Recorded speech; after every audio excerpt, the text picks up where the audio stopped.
Boy, poppin'. This on the neighborhood, cuz. Say word. Yo, what's poppin' with y'all ashy asses? Nico in the building making auntie back to laugh. Just coolin', let me cool it. See y'all. I'm gonna make it public now. Okay, you can use the uplift your kinfolk them. Feed them something different than that circus that goes in. Just enough humor so it never be your boss. So welcome, Mr. Martin. This is back in the should search my computer to see if I had any songs of yours. Found something. That's what I'm doing.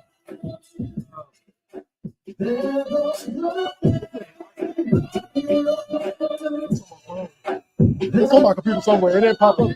I found 2 songs I wouldn't even thought of. But one of them featuring.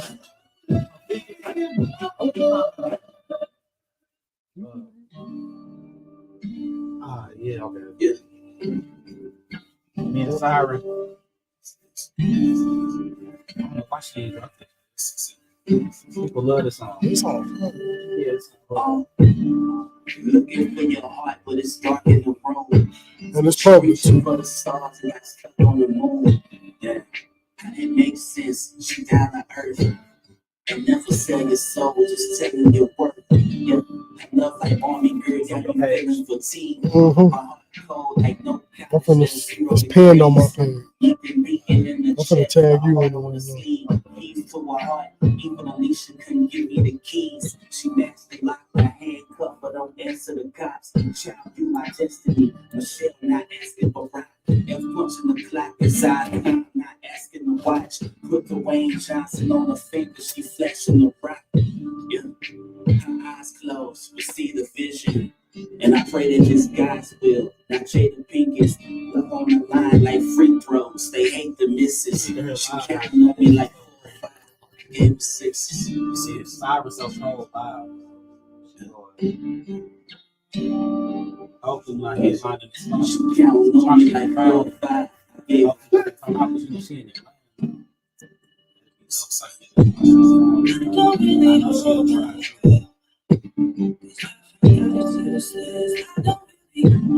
I don't really make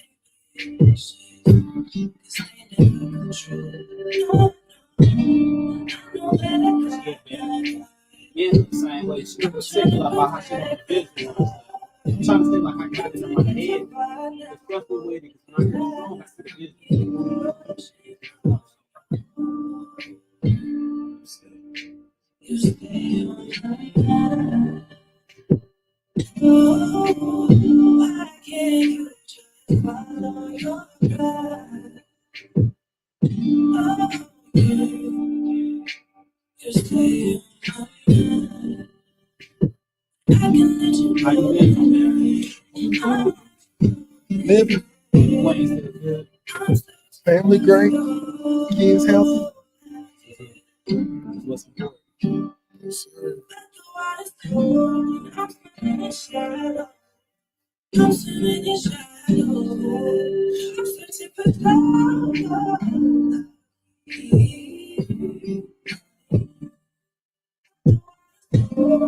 Swimming in shadow. Swimming in shadow.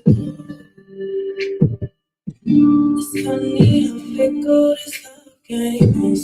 Desperately trying to face the fears. Show a God. Baby, let's go. I need different faces from my many faces. Don't remember. I left in this vacancy. Maybe you could come along and fill my lonely. Oh, you stay on my mind.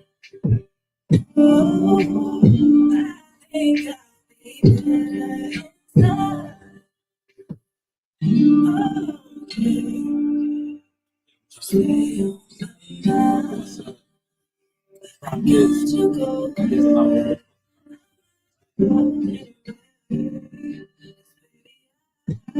She needs you.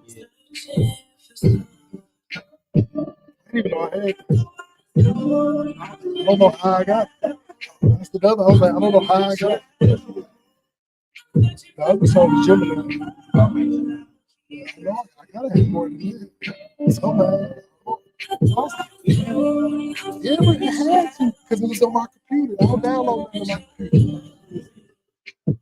I mean, you can. I just play these just to have them. I usually got any type of songs, but I try to go with the person.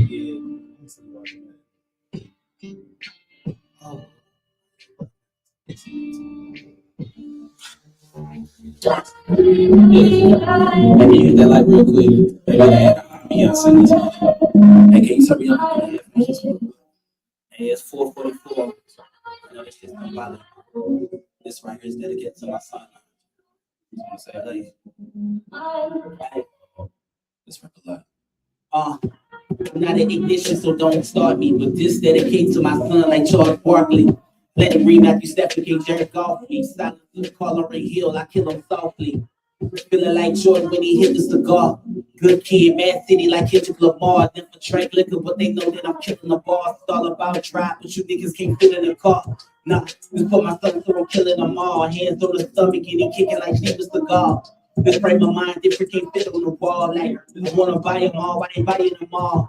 I'm pretty sure my dad got the whole number. But if you ask, he can't tell you my phone number. And if he tried operator, said it's the wrong number. Born in June, how you live, it should be a cold summer. 5,500 degrees, I never told thunder. Strapped with the Kevin Durant, but it's the old thunder. Bank account 7 digits like my old number. Like Bobby Brown is cracked, don't put your nose under. They immature, no Batman, they scared of losing. You niggas not in my circle, I call them Marcus Houston. Crossroads like Bone Thugs, they hear the music. I'm still alive, so people talking to Whitney Houston.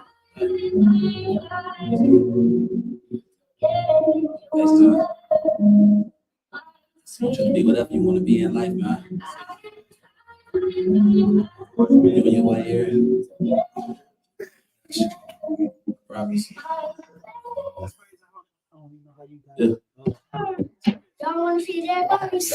Shit, a dead body. I mean, what's cracking, y'all? It's your boy NicoThaGreat, and we back in this motherfucking thing. This is why I play My this. dog. Everybody out here been going motherfucking crazy. So I'm gonna need y'all happy ass niggas. Step the fuck aside and let the best rapper alive slide through this motherfucker. I want to hear a nail no about that shit with my dog. Let's go. Yo, calendar. This rap will lie, this a new day. I heard niggas want flowers. Where every casket I seen had a bouquet. Pull up to the crib, yo, get called. Bought it back with toothpaste. Urkell, I'm a black guy. No Mario Kart, it's a new race. Bananas on me, I'm an MC, cause they have my own. Yo, everything I got early. When the bitch riding like she's standing up in one wild, I got the belly on. This bitch shooting with a twist, she will know this way. It's on the big room. I got an 8R, I let it rip through. I know the curve with the floor, I got a 6 shoot, I got a 6 hoop. But then she can't get ready to get him for the match on the like a brick ruler. The beast boy, big ruler. Wanna just wear for the big cooler. So much ice, I need a big cooler. While resting your chest, let it spin through you. Oh Lord, hopping out the whip with that metal. We call it Voltron. These niggas disappear like magic. But ain't a point guard. Ain't just in my feel like my average. Ain't niggas go hard. Sitting in the hoop so white. I call it dope chart. Jesus chain, go hard. Big metal, this Voltron. Niggas think they go roll. We got with no minute left. Yo, got it. Drink frozen. The coke solid. Told them fuck college. Head empty. They know knowledge. Walking so violent. Angels blind with no pilot. I'm the king, bitch. Take a knee like gold collar. Catch these 49. No white birds. They polarize. They the mortal kind. Trip from my son. I'm kind. Watch me finish him. Blood dripping. They mortified. 50 rounds left. Like Michael Jordan. Catch 45. Niggas Twitter beat. I run it like on the line. But nothing never dies. I am the best rapper alive. I want to let somebody tell you, you can't do something. You got a dream, you got to protect it. You can't do something themselves. And when I tell you, you can't do it. You want something, go get it, go get it. Yes, sir. Turn up, and to turn it on up. We back on another episode of Ethnic Issue More, episode number 27 of season 2. 6ixSide. Yes, sir. Y'all already know why we talking about the 6ixSide. I know you heard the loud 6, 6, Yes, sir. 6, 6. I sound like that. It felt like I was doing it, y'all. I felt like the legit echo at the 6, 6, 6, 6. You just gotta holler the first one. You gotta go from Draymond to Clay. You gotta build your way all the way down from two turn to just out there at this point. No diss to Clay. He be saying he just be out here now too sometimes, which is crazy. I had to talk a little basketball talk, man. We got said Draymond and Clay. You noticed that was dark skin and the light skin, right? yeah. You gotta bring it from nigga we put a turn up to like, nah, I ain't on that shit. Like on my mama, man. But y'all already know, man. We back on another episode of Ethnic Ish and More.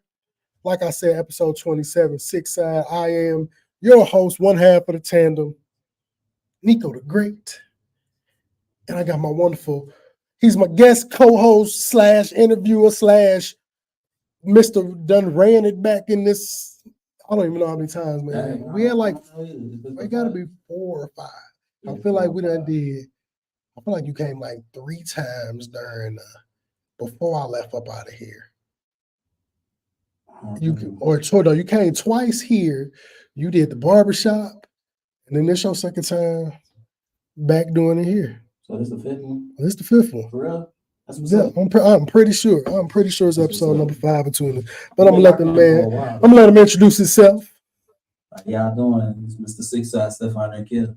Y'all already know what it is, man. We gotta clap it up, man, from the down. Y'all hear me? Oh yeah, switch them out. Make sure I'm more comfortable to you. But man, y'all already know what it is, man. I appreciate y'all ashy asses coming back another week, man, to come kick it with myself. Like I said, it's only one half of us tonight. Shout out to the past master. He had to do some things tonight in order to get family in order. So we're gonna send our prayers out with him and all that's that he's dealing with tonight. And you know, we miss him as well, but we'll holler at him next week, man. I do gotta clap it up. Gotta clap it up again for my guest from last week. Our guest from last week, man. Shout out to Demario Smith, brother Demario Smith over on the east side, and my homeboy DJ Spliffy Flacco. They was in the building, man. He was talking about his sneaker con event he got coming to Cahokia Heights. Really? Yeah, on the 30th. So yeah, he a dude from the east side, man. One of my Masonic brothers as well. He got a big sneaker con coming to, I don't remember the name of the location, but I know it's on Bond Avenue, and it'll be on the 30th. So I'm gonna pop out over there to support. Everybody know I love shoes, so gotta be out there as best as I can. And then Spliffy Flacco, man, came in here. I let him do the music last week. He hooked up his DJ board and got it in, man. That's something I'm trying to do maybe once a month, man. Get a DJ they want to get interviewed. And not only do you get to talk to us, kick it with us for the episode, you also get to showcase your skills. And I'm gonna give you a good 3 sets to do you 5 to 10 minutes each time. Get busy. So I think that's pretty cool. So I actually got another one coming up next month as well, man. I'm a Sonic brother of mine that's been getting busy out here. DJ G Fresh, Darion Wilkins. He'll be out here. What up, Savvy? I appreciate you tapping in. I got so many mouses over here. I don't be knowing which one to click on, man. But man, you know, past user does our Black History Fact. I didn't look none up. But I want to do just a man of Black history. RIP to Councilman Eric Mays out in Flint, Michigan. He was a pretty big focal point, of course, out there. And I know a lot of people knew much of him. I don't know a whole lot about him, but I know enough to see the impact and effect that he had on everybody who did. Mm-hmm. So I mean, he'll be I'm sure he's gonna be well missed because it was random. I think he was maybe like 60, 65. I mean, for real, if you take care of yourself, it's not old. Mm-hmm. It's really not old. It may sound old at your current age, but I'll see people moving and grooving at 6. Like I said, I'll be in the skating rink with old people. Mm-hmm. Like, and the oldest person, I'm pretty sure rest his soul, he gone now, but he had to be 80, 84. I don't know. Really? But I done went to the old, especially back at the crib, I'd have been like to the old people session Friday morning. Mm-hmm. And they in there like, I got to bring my headphones because they in there doing the waltz and the tango on skates. they love looking at me. I'll be just enjoying looking at them. It's just like, damn, bro, I want to be that old, still actively moving. I'm sure their body hurt, but to know you can still put on roller skates. Because I know people that's young that's not doing it. They're scared they gonna fall. I'm like, damn, they clearly like either I know I got enough balance or I ain't finna be moving, but I got this if I do fall. So shout out to the folks that keep themselves in order to live out your good old life. You want to live old and prosperous. Better late than never. Get on top of that hill. I think Corona taught a lot of people that, though. Yep. You know, to strengthen your immune system. Man, prepare for the worst. Bro, you got to be prepared. I'm pretty sure. I mean, it's been other things of that nature that I don't know if it shut the world down like that, but it's crazy to know that 10 years that's gonna be in these kids' social study books. Like they gonna talk about it was like the plague in a sense, bro. It was millions of people dying. That is a form, bro. You think about it, bro, and it ain't even because I ain't the most religious person in a sense or the most biblical knowledge wise, but you hear about plagues and all of that. So I'm like, bro, this shit took out 1 million plus people. And that was just in America. It's a scary time. Bro, scary time. I was like, shit. As somebody that don't leave the house that much, no way, I ain't really complaining too much. I started a new job 2 days before they shut everything down. And it was cool to work. And they sent us home to work from home. So it wasn't like I was lacking money. I'm getting free money from I ain't gonna say free, but I'm getting money from the government. I would have collected that little unemployment. I was like, damn, I should have got fired. My last job, I could have chilled for the next 9 months. But I feel like the pandemic within itself, if it didn't make you some form of a go-getter, like I feel like if you couldn't figure it out, not saying everybody had to, because everybody's mental space wasn't the same. But if you couldn't figure out something that you wanted to do or actually put forth the effort during that time, you was never gonna do it. Because you had to sit down and low-key figure out something. It's either go crazy or find something for me to do. Yeah, it was quarantine and it's almost like jail. But it's essentially we was locked the fuck up. You had to be in the house at a certain time. Like, couldn't be out. And you see Walmart still on it. Bro, listen, Walmart. Let's talk to him. Walmart. 2 brothers right here. Yep. 2 fathers. Yep. I appreciate the late night Walmart runs that I used to be able to do. Oh, dang, I need to go get something. It's 1 o'clock in the morning. I know I can go to the 24-hour Walmart. Yep. We miss you. Yep. I got one right across the street. Break my heart. You close at 11. I stay around the corner from one out of North County. And I was just like, bro, I remember when. And it was a big thing for me because growing up, we had a place back at the crib. Shout out to Aurora. But we had a place called Cub Foods. And this was before we started getting the big Walmarts, because I always had like a Walmart like Hokian that was right I could walk to from my house. We went there all throughout my high school year. Like we would walk up there. But Cub Foods, and then we ended up getting a place called Myers, which is still there. But they was 24 hours. My mama is a night owl. So me and her get it. She was like, trying to go to the store.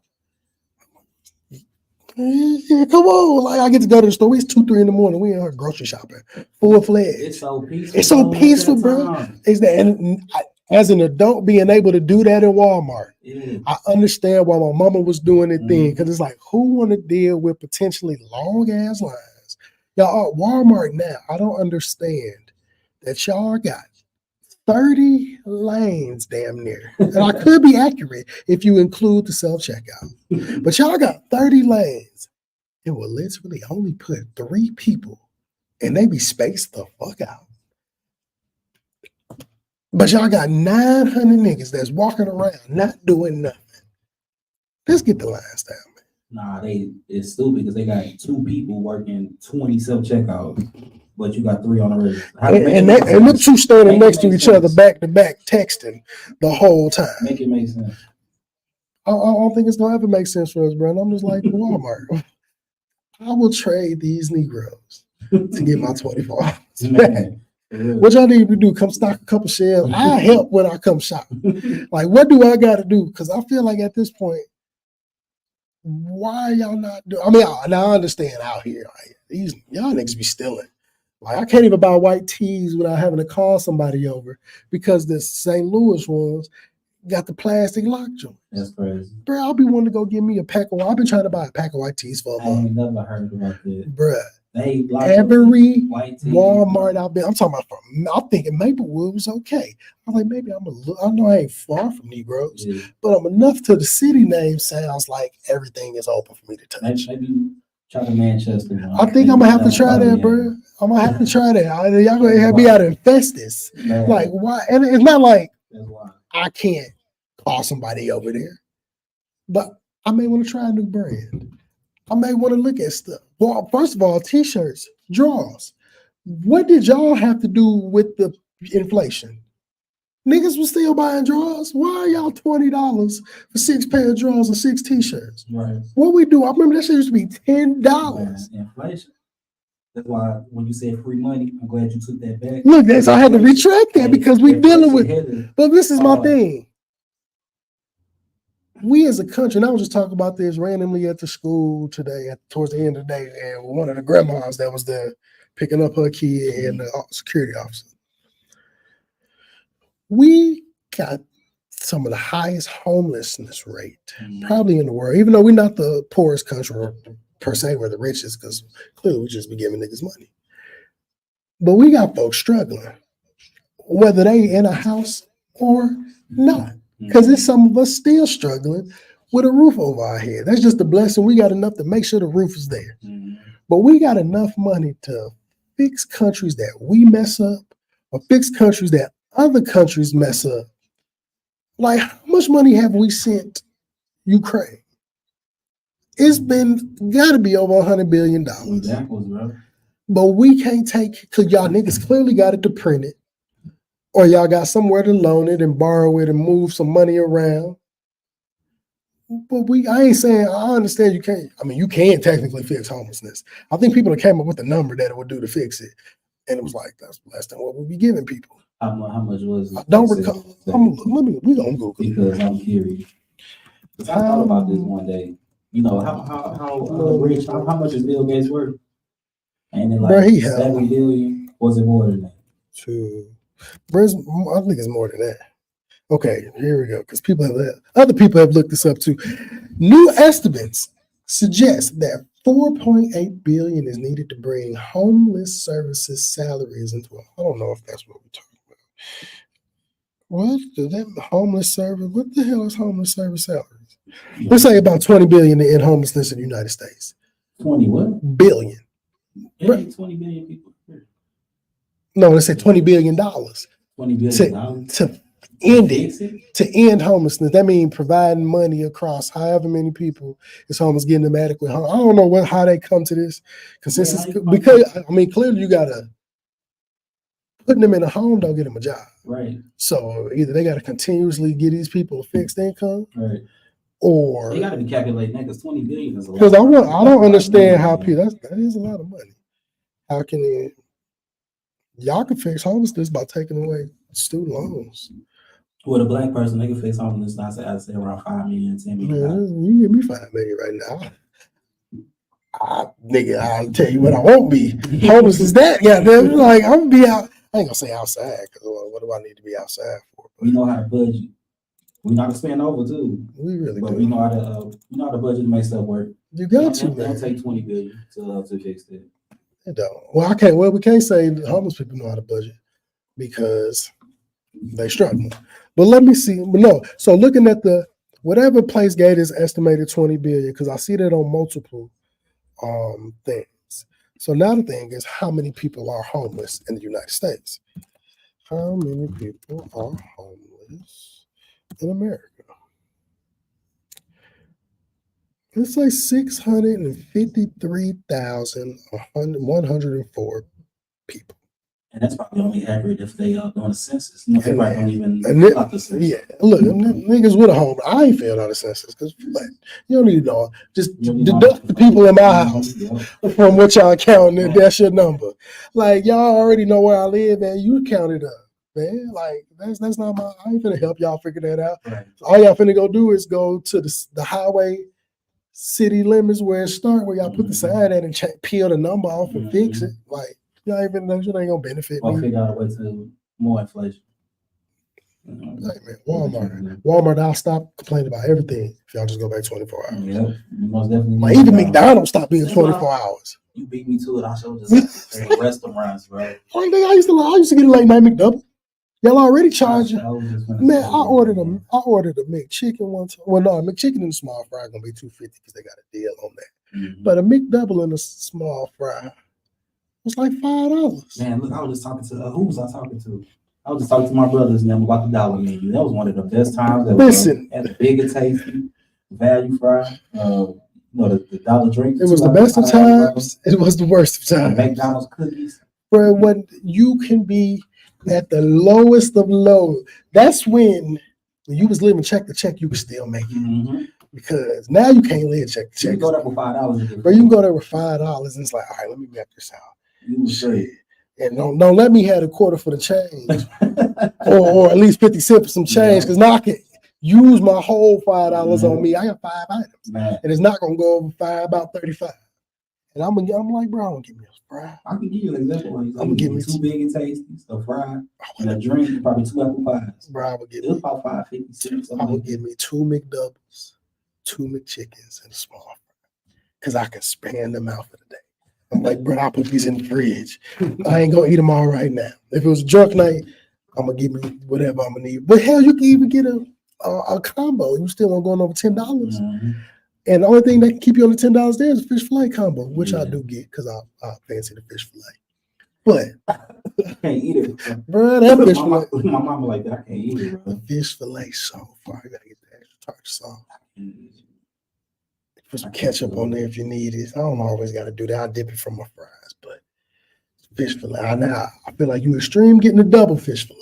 Yeah. I feel like you deep in the trenches doing the double. Yeah, like, that's a lot. That's why. Unless they got that new double Big Mac. Bro, the Big Mac is big as hell. That's wild. That is the most wide backish shit I've ever heard of. If I ever be behind somebody in the line and I just hear like, yeah, let me get a double Big Mac, I'm just gonna say, crazy, I promise you they're gonna be mad at me because I'm gonna just be like, you greedy as hell. Super.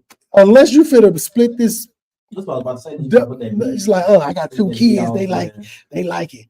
She got 4 kids, so she buy a double so she can take a burger. Everybody got a burger. Yep. Got a patty at least. Now one nigga they got a rock, paper, scissors they way to get the bun. Mm-hmm. Everybody get regular bread for their big dollars. Like that would be the only thing that makes sense. Like anything outside of that would be pointless. Because what am I gonna do with a goddamn people later? Look, they talk. Shout out to my nigga. Shout out to my brother Almighty Rasta King on here.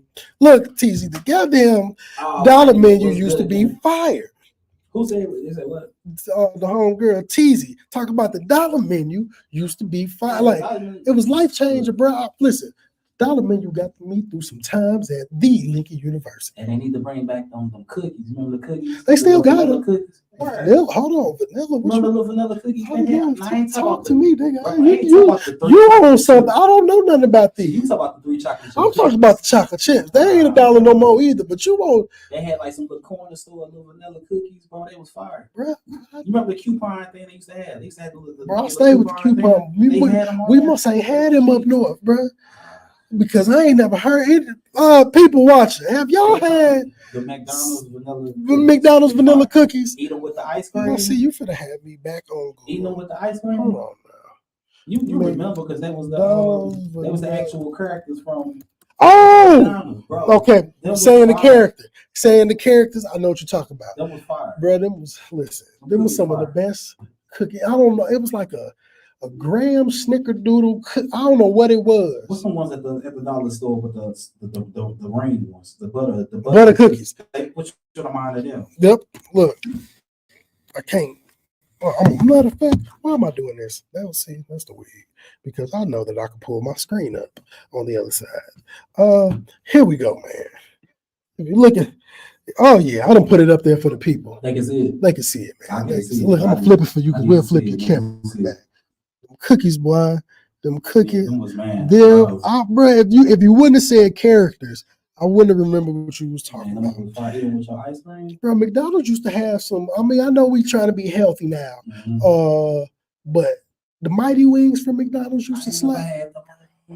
Listen, McDonald's was in there. We was judging them for doing stuff we ain't know nothing about with them. I know the chicken wraps. I remember the chicken wraps. Hey, Burger King got some chicken wraps. Yeah, they good. They fire. I'm about to say, for those who do frequent Burger King, if you miss them snack wraps from McDonald's, Burger King got some. They got three options. The chicken inside good. Mm-hmm. Now I go there, I be like, man, I don't even want no. I really ain't want no big burger. I go to Burger King because it's right before the highway. Yeah. But I was like, I really do it for breakfast. But you can get whatever you want during breakfast there too, which is the one upside to their breakfast at McDonald's. Mm-hmm. Maybe I don't want no sausage this morning. Maybe I want a Whopper. I got that option. They on the Sonic tip because that's how Sonic is. So they serve everything all day. Okay, that's what's up. Yeah. So from the time breakfast start, bro, you can get whatever on their menu. But I mean, I'll mess with them croissants. Them croissants they is do fun. looking good. Listen, they better than McDonald's. The McDonald's don't got no croissant, but I used to get a McMuffin, but now the McMuffin used to be $1. I gotta pay like $2.39. That McMuffin look trifling, bro. That's fire. Bro, you gotta take your hash brown and put it on there. I don't get the egg. It looks so dry. Nah, bro, with the hash brown, you gotta get it when it's cooked right now. If they let it sit, it's probably trifling. But you get a good fresh one. You put that hash brown on there, put some ketchup on it. You know, new territory at that point in time. But if I like who breakfast is underrated, people don't know about is Wendy's. Wendy's breakfast. I don't think I have one. Listen, it ain't been around. It ain't been around that long, but you talking about elite. Mm-hmm. What's nice somebody playing with a look, bro? That's exactly bro. They've been driving these little vehicles and all types. I'm pretty sure there's somebody on a little raggedy dirt bike. It's not like the dirt bike you ride on Grand Theft Auto. We is on San Andreas. We is right here on Dudamore Street. Yeah. Bro, they be tripping. Put you in mind of Granite City. Bro, listen. Oh my God. I should drive out to Granite City to go skating at the little bitty skating rink. Ain't gonna tell me what you will see. Bro, I've seen it all. That skating rink was so little. I felt like I ain't never got to the other side of the rink so fast. And I'll be like, damn, did I skate across the middle? Like, no, this shit is that little. I feel like bro, you could put the floor itself inside of here. Like, it was like this big and this wide. That's crazy. And it was like that to a skating rink. Bro, but I mean, it was, and the crazy part was a decent sized space. But I was just like, y'all just ain't think about the floor. Like Skate King, like I was talking about it last episode, it may have changed now, but at one point it's the 6th biggest skating rink floor in the US. Mm-hmm. And it may have been the world, but I think it was the US. Mm-hmm. Skate King floor big as hell. Like, you could fit hell of people, and I've seen it done at national parties on that floor. Mm-hmm. It'd be at least 1,500 of us out there. Jeez. Yeah, you gotta be prepared for shit like that. Like, cause it's 1,500 and we all still skating.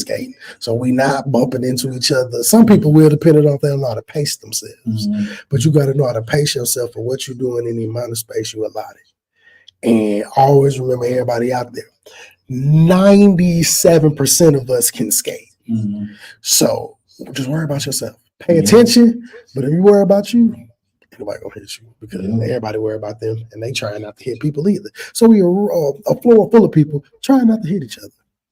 That's essentially all that shit is. Right. It'd be dope, man. But look, y'all, man, so we can keep pushing along with the show, man. I gotta throw my numerology corner out there.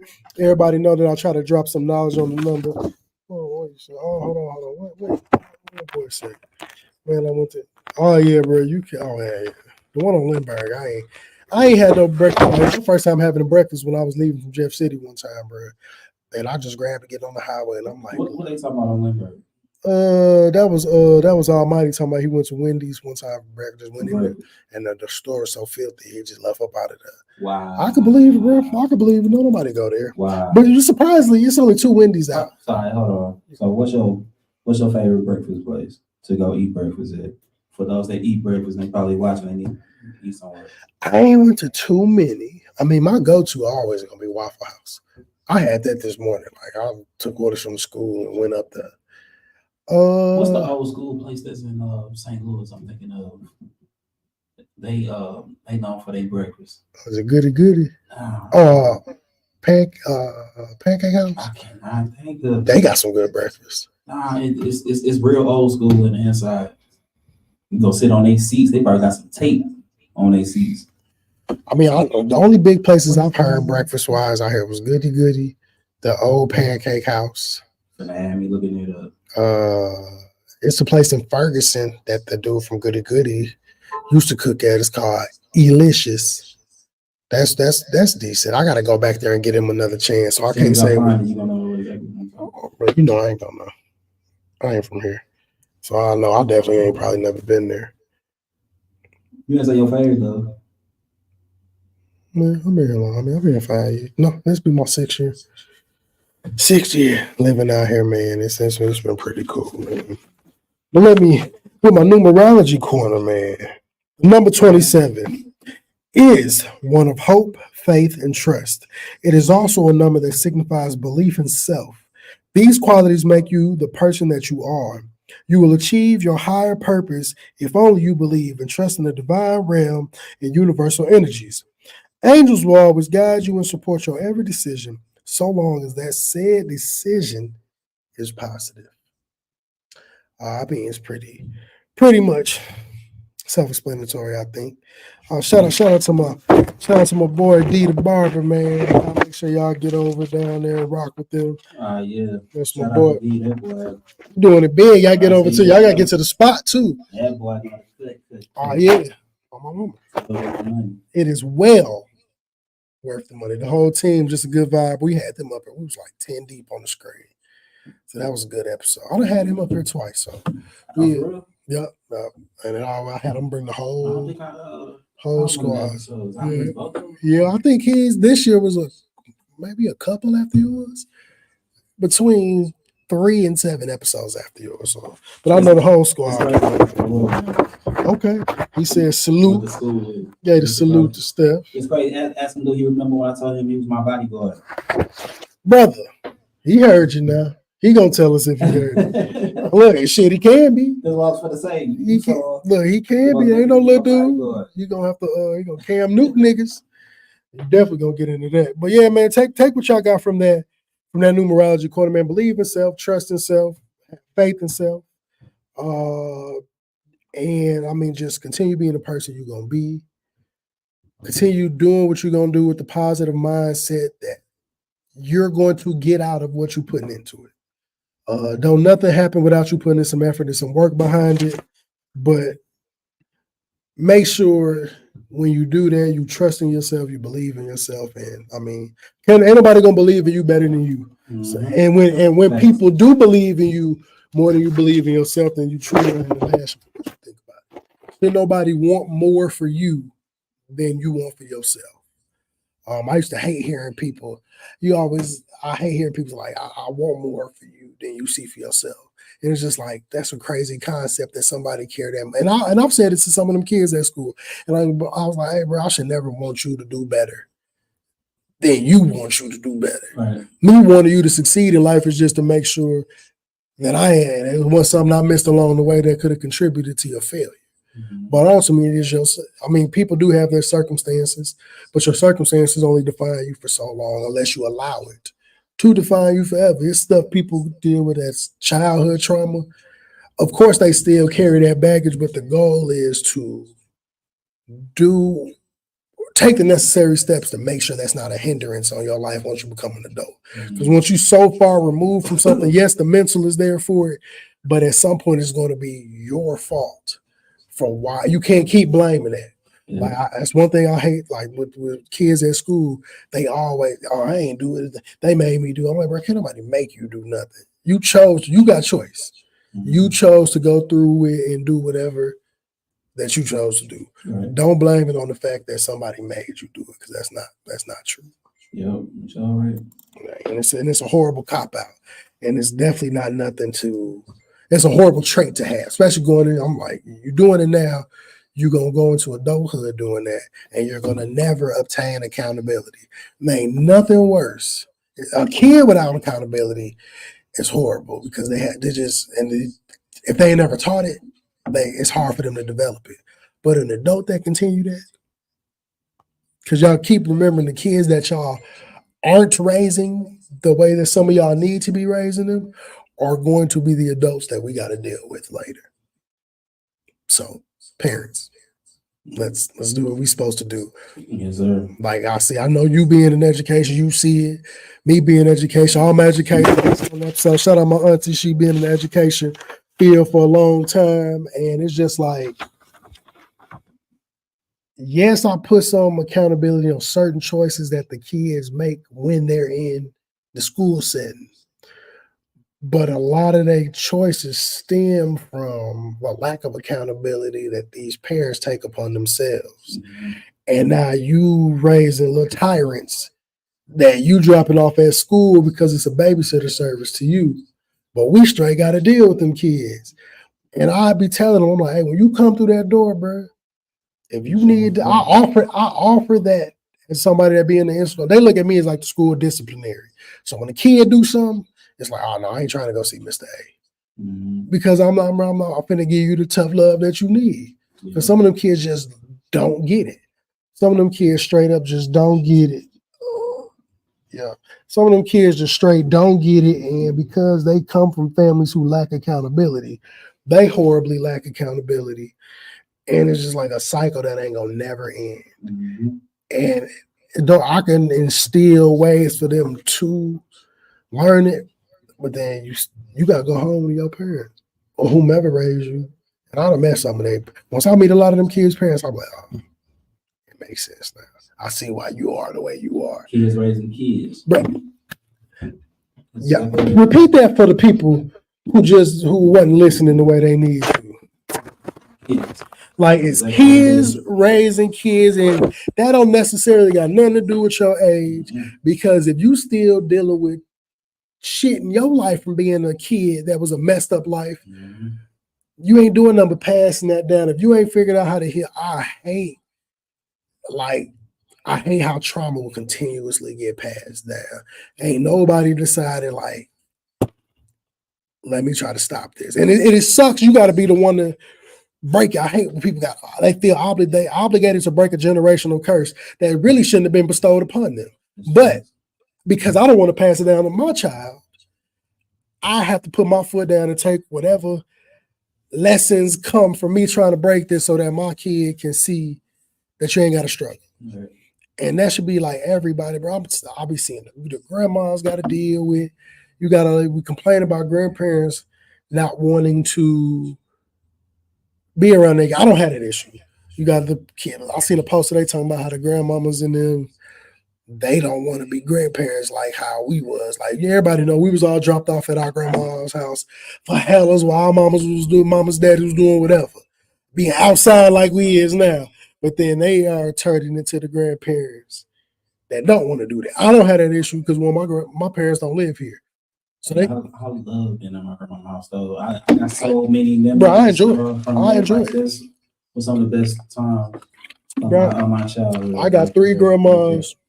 I got my grandma Rosetta, I got my grandma Beulah, and I got my grandma Claire. And God rest all their souls.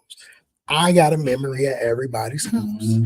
I got a memory of y'all spent a majority of time with my grandma Rosetta.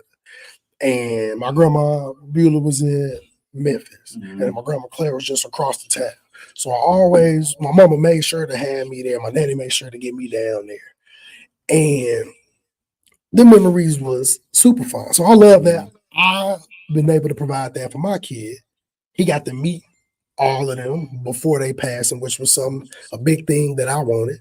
So I was happy about that. But he got them experience with his grandmas, whether it's my mama or his mama's mama, or a person that's not necessarily his grandma, but she been around as an older figure in his life that he called her grandma. Mm-hmm. So he got that when he get to go out to our school and all that. It's just like everybody provide that experience. Mm-hmm. But some of y'all mamas, because y'all having babies younger and younger. I'm not saying younger and younger because that's been happening for years too. Right. But you got some grandmas, they not at that age of the grandmas we had. Mm-hmm. My grandmas was in their 60s when I'm posting up at their crib. Yeah, it was big mama. They was that big mama phase. My grandma, most she was doing was leaving. She'd go to maybe the boat, go to one of her friend's house. They play cards and all that. Other than that, my grandma sitting in the living room watching TV. Mm-hmm. My auntie was there. Or cooking, bro. Like, and my mama just dropped me off. I go kick. I'm like, man, if I don't want to go to take me to my grandma's house. I know one thing I remember what my grandma used to do, this way before technology. Her checkbook out, writing out all the bills and calculating the budget and all that and stuff, bro. Look, man, Them great memories, and stuff like doing that, concentrating on adding all this bills, writing these checks out, all of them. No cash out. None of that. Well, I couldn't even imagine my grandma trying to get a cash out in this day and age. Yeah. But shout out to the grandmas. Shout out to the grandparents. The grandpas, if they was in your life, were essential too. And shout out to my grandpa Buck. He was that dude. Me and him was like the same person. We both was quiet. Every time I would go over his house, I'm one of them people I wave. I'm going straight to the back. Why most granddaddies are reserved like that? Bro, because they be chilling. They done did it all already. So it's like at this, that's how my son and his granddaddy is. My pops, they chilling. They finna watch TV. Look, but see, he'll come chill with me. I come in and wave. I'm finna go sit right in the back room on the couch and watch TV. He'll chill out there for a little bit. After a while, scoot over. He'll come back there and just sit with me. I'll just lay on him and watch TV. And it was like, we thugging it, we chilling, like, because we ain't trying to be in a room. It's just, we was the only, besides my cousin Terrence, us three was the only dudes. So it's all women in there. I'm like, bro, I ain't trying to sit in there all day. I'm finna bring my food back here. Or if I got to eat at the table, I'm eating my food. So my mom finna tell me to go, I'm in the back. I go to sleep back here. It's crazy because from the moments, it's like when certain things come on TV, certain music and stuff you heard, take you right back there. Like you to the days, bro. It was a beautiful time, man. It feels good, bro. It's good to have the memories. Everybody got to create. Life's about creating memories. Create memories with your kids. Create memories for yourself. All of that. And we'll get too deep if I get to going into that. But memories are needed more than just. It's good that we can record our memories with our hands, but the memories that was locked in, them the best memories. I can't look at videos of going to my grandma's house, but I get to sit and eternalize and think about them days. I'm like, bro, that shit was fun. Cousins being up all night, we in here sneakers. Now my grandma, if she ain't have Popeye's chicken in there, you would probably she went to the store because it'd be nothing to eat, and I'd be so mad. It's crazy though, because think about it though, like, and I know this conversation for another day, but ain't it crazy how you can see without your eyes, bro? You can see, it's like I envision, I can smell it. You're not using your eyes. I can smell it. That's why I said create the memories that are long lasting. You can look without your eyes. You can look without, and that's how you know. Especially, I always wondered for people that was blind, like you didn't start out blind, but then you went that way. And then it's just like, are your visions more? I'm sure they're more vivid than the person that was always blind because they've never seen nothing. But you had a taste of seeing what the world looked like. And so now at them time, I always wondered if it felt like how, you close your eyes too tight and you start seeing colors and things moving. Is it similar to that? But think about this though, when you sleep your eyes closed, but you see so vivid dreams. So I'm like, is it like that? It let you know that seeing ain't what they say it is. Having dreams is a crazy concept to me. I've always thought that was one of the craziest because I done had dreams I woke up that I can't remember. But then you got them vivid dreams where it's like, bruh. Like you really living it. Yeah, and eventually I think you're going to because it's too many dreams I have. Of course, we got deja vu, but it's too many dreams I've had where it may be years, months, days down the line. Damn, I've seen this before. And it's just like, we all hit that. It's like you hit that slow mo. But it's the craziest feeling because it's like, hold on, this feels too familiar. In my life, so it's like I pre-saw my life because I'm catching up to what I saw at that time. That's a crazy concept to me that I just can't fathom. Hey, I think I had broke the Matrix one time though, and when I tell you, you probably don't think I'm capping. I was in a dream and I was eating and I could actually taste it. Bro, I can believe it. You believe it? I believe it, bro, because I done been in situations that I don't remember it until like the start of that situation. Maybe that had to be the exact same time it clicked vivid in my mind. But I'll be like, I instantly stop and like, damn, I've seen this before. And I'll just kind of continue doing. I was like, this finna happen. And then I've had that happen. It's like, oh my God. All right. I'm like, look, I know it ain't the weed. I know it ain't the weed. But it's just I've always thought that was crazy. Like just having dreams, especially super, super vivid dreams. And you just wake up and you remember all of it detail for detail. You can feel them. I can never do this. Like once I wake up, I don't remember anything. Bro, I done had some odd or especially if people that did something wrong to me. Don't let me be around you. Cause I'm gonna have this. I know you ain't do nothing to me, but I'm like, why I'm seeing this? You gonna do something.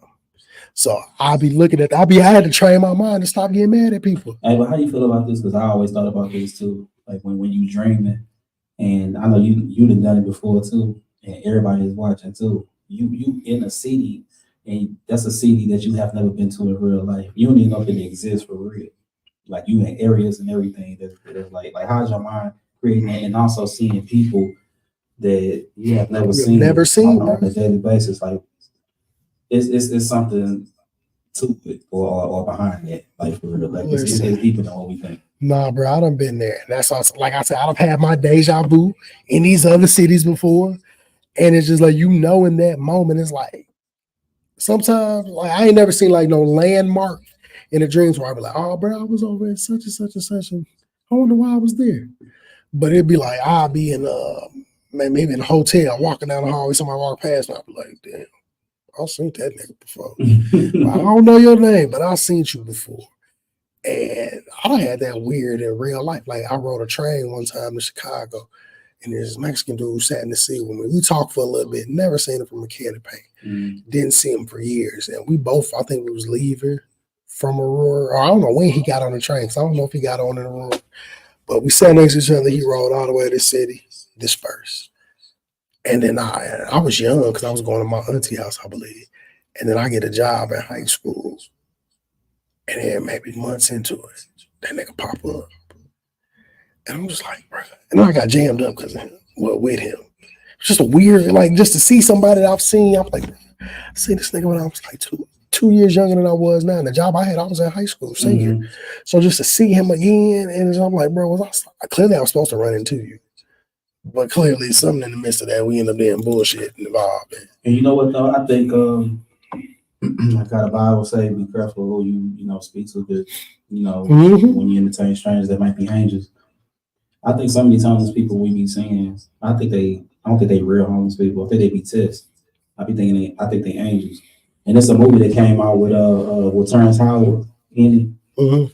He was like an angel in the movie. He was a homeless man, but he was like an angel. I'm like, it's something to it. I can believe it, bro. I can believe if we can. Allegedly, I mean, I ain't never seen it, but we can have aliens. How come we ain't got angels walking amongst us? We don't know what we seen.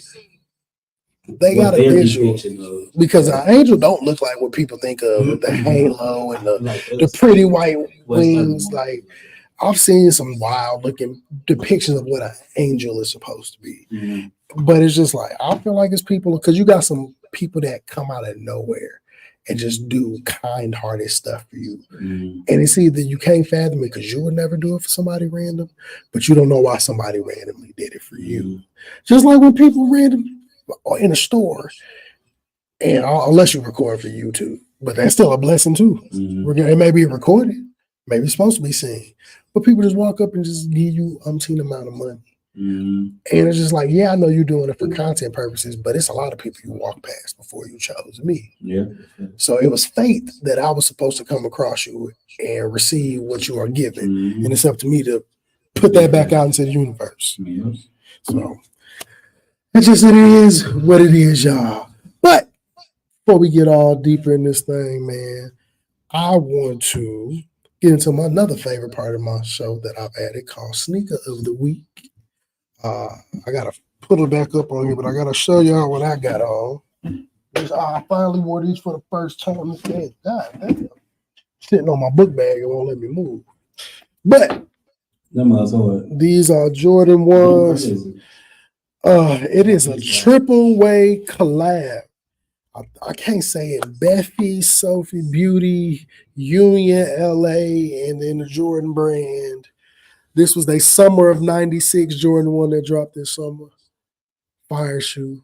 Super fire shoes. My first time wearing them because I realized this hat I bought matched them. And I bought them for another shoe, but then I was like, damn, that low-key matched these. I'm gonna put these on today. Yeah, them ones good. So I'll be doing it to flex on the kids every once in a while. Like, Crazy. they be trying to think because their mama didn't buy them shoes that they can fuck with me, and you can't because I buy my own shoes. Why I be doing that too? You got to. I do that with the kicks and the socks. You got to. Yeah, I got to build my sock game back up. I used to go crazy with the socks. I'm trying to build my game back up on that. I got some double bubble socks on right now. Okay. I ain't got nothing with some regular white Nike socks on, but you know the double bubble, you got the flavor for 10 seconds, then it's gone.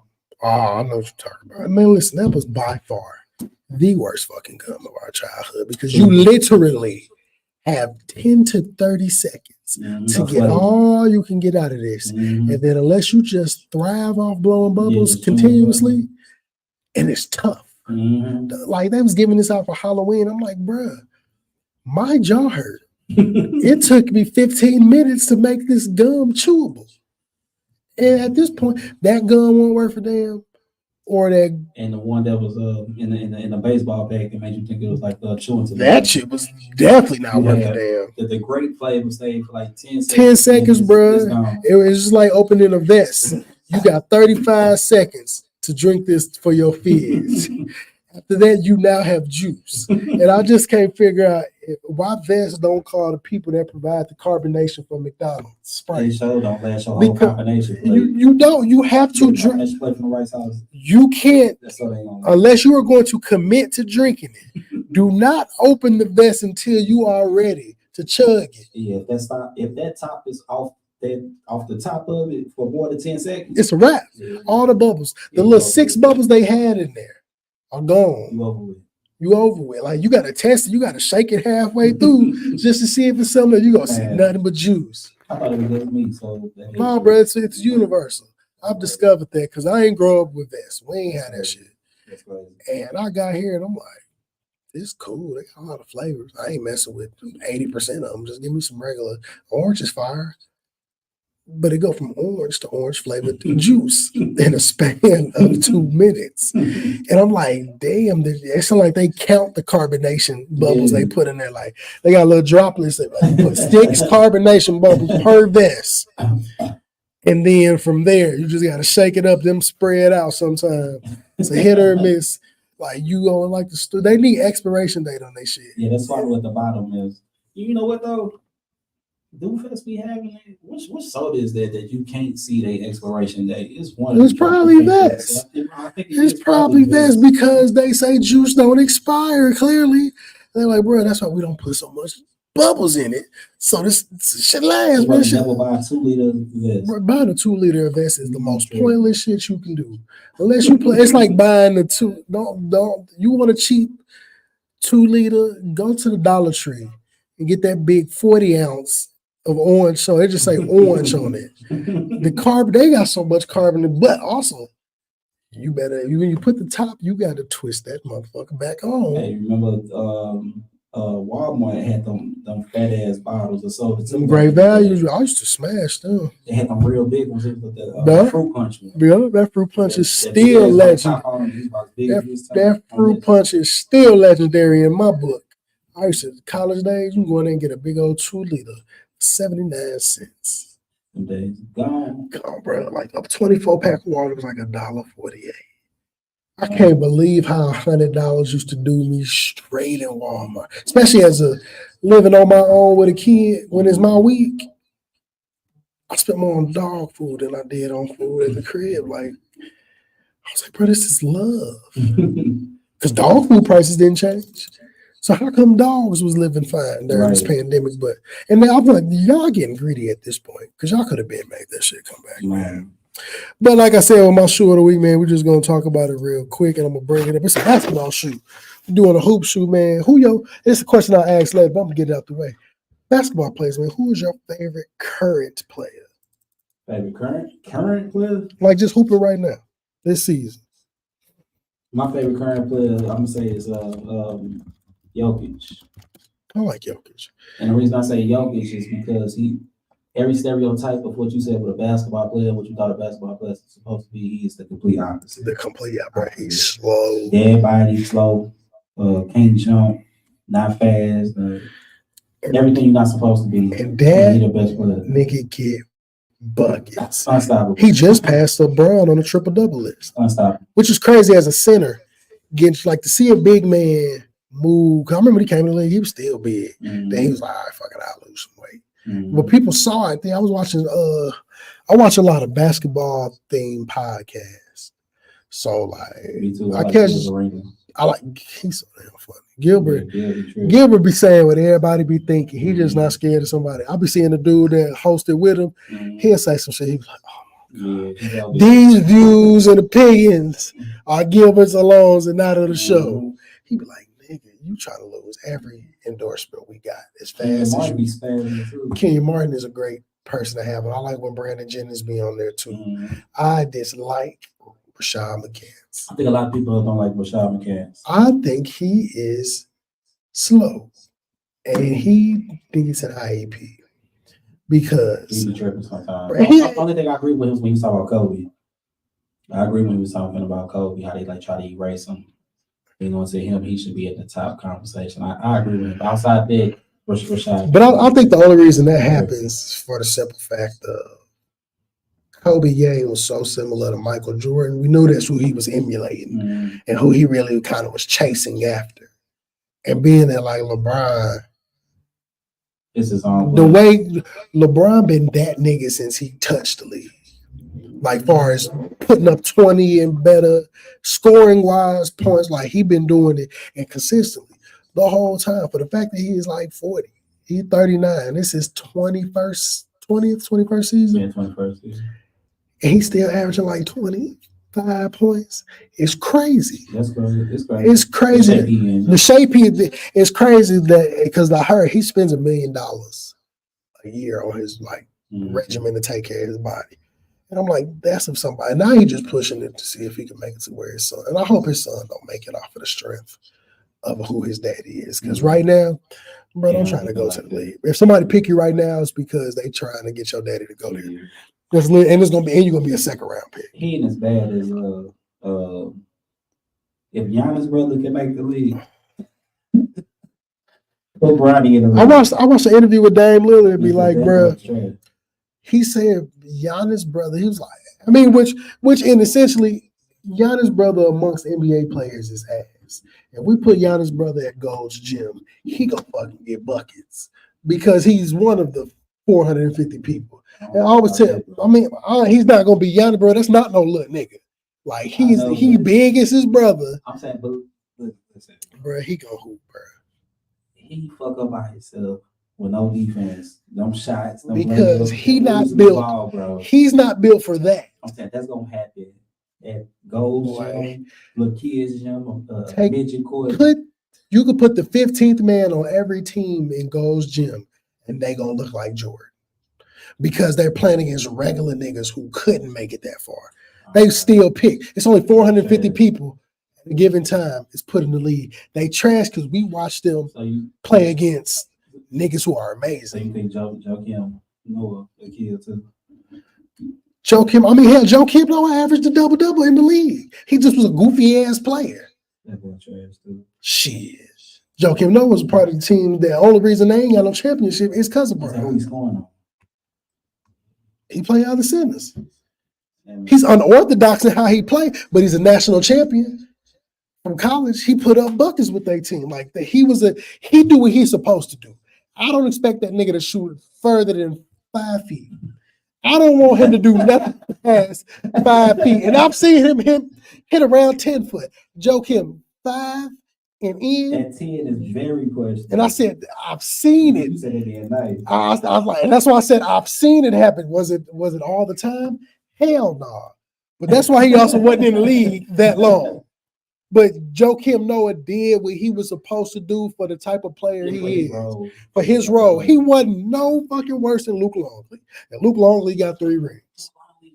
He'll hoop Joakim Noah. I don't know. Luke Longley was a big goofy ass Australian that just so happened to be about his. I need to see his college tape or foreign tapes before that.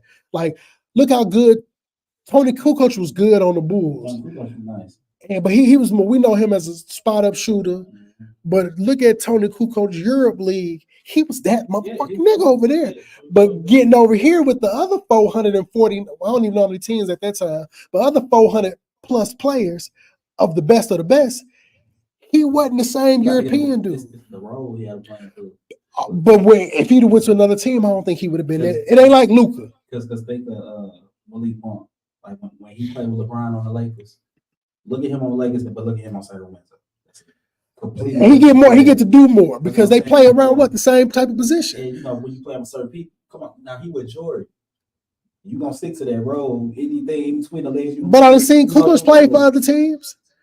He eventually went to other teams in his latter years. Man, I don't think he played for how long he played for the Bulls. I mean, we're gonna look up Tony's stats, man. All right, and look, I fucks with Tony Kukoc. One of my favorite players on the Bulls. Definitely one of my favorite European players. Yep.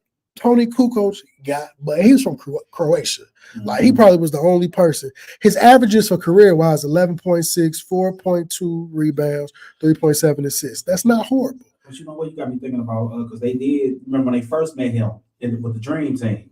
Yeah. Remember Jordan and Pippen was trading off, defending him. Yeah. Was killing them. But so look, his best season. Well, no, I'll take that back, bro. Because I was going to say his best season was in 98, 99, but I don't recall him playing in Atlanta, but he played in Atlanta he got traded from Phoenix to Atlanta. In Phoenix, he played 48 games. Oh, that's out of 17 games. 48 games in Phoenix. No, in Philadelphia, he averaged 8 points. But when they traded him to Atlanta, in 17 games, he averaged 19.7. Mm-hmm. But then that next season, when he played 59, he went back to 9.9. So he was productive in a small amount of time. So his best season, one, he don't play that many games. That's really his issue. He clearly is injured prone. Or no, that was the lockout season. So he averaged 18.8 in the lockout season. And that was 44 games that he played. But Tony Kukoc was a good role player for the Bulls. The Bulls probably had some of the best role players ever in time. They knew they roles. Like they knew they roles, and they did them the best too. But why do you see Kukoc, Luke Longley, and before I even go back into that, because we're gonna do a couple topics, and then we're gonna get into this interview. But I gotta show y'all my shoe of the week because as we was talking about favorite current players, and yours is Jokic, mine is Anthony Edwards. Anthony Edwards, that's Michael Jordan's son. He looks like Jordan in '84. That is. I'm talking about like. Jordan need to ask who that nigga mama is. That's Jordan's son. He looked more like Michael Jordan than Marcus and Jeffrey Jordan. Yes. Marcus and I think Jeffrey. And think about the things that he do. That's Jordan's son, yeah. He is going to be the face of the league. Yes. Once LeBron be done. What year is this film? This is his third year, I think. I think Anthony Edwards in his second or third. So once he reached like 6 and 7 like Jordan, he better not go ball. I'll tell you that. Oh, if he go ball, bro, I know for a fact. I know for a fact that's Jordan kid. But bro, he's different. Like, and the crazy part is like I ain't being that these with the younger players, bro. They starting to get the names like 2K players when you play the season too long, you start getting random niggas. Mm-hmm. So I don't really be following their career. But so no, this is fourth season. This is fourth season. Still young, bro. But he ain't doing nothing but getting better. He's improved points wise since he came in, and he was a number one pick. Mm-hmm. Number one pick. He was number one ranked. I don't know what college he went to, but if he went to college. But if he did, he went and got buckets over there. But he came 19.3 when his rookie season. 21.3 to 24.6, and now he had 26.3. And honestly, they was number one in the West for a minute. I think they either still number one or they two behind OKC because Shea and them get going crazy. Yeah, I think they were number one. I think Minnesota is number one. OKC was number 3. Okay, so look on the eastern side, we got because now we got to count the top 10 because the 7 through 10 got to battle it out for 7 and 8. Right. But we got Boston, Cleveland, Bucks, Milwaukee, New York, Philly, Miami, Pacers, Magic. They round out the top 8 with Chicago and Atlanta being the next 2 teams. And this is, I mean, for the East, bro, it's been a long time where your first top 8 team all got winning seasons. It was a while it wasn't looking like that. And then over there, shit, it's a tie. I mean, Timberwolves got the top spot, but that means they must have beat the Thunder in any of their battles. Hold on, so who was number 2 you said?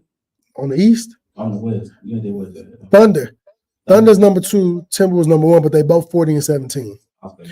Then you got the Nuggets, the Clippers, the Pelicans, Phoenix. Huge fucking disappointment there. The Pelicans been balling, bro. They 35 and 24.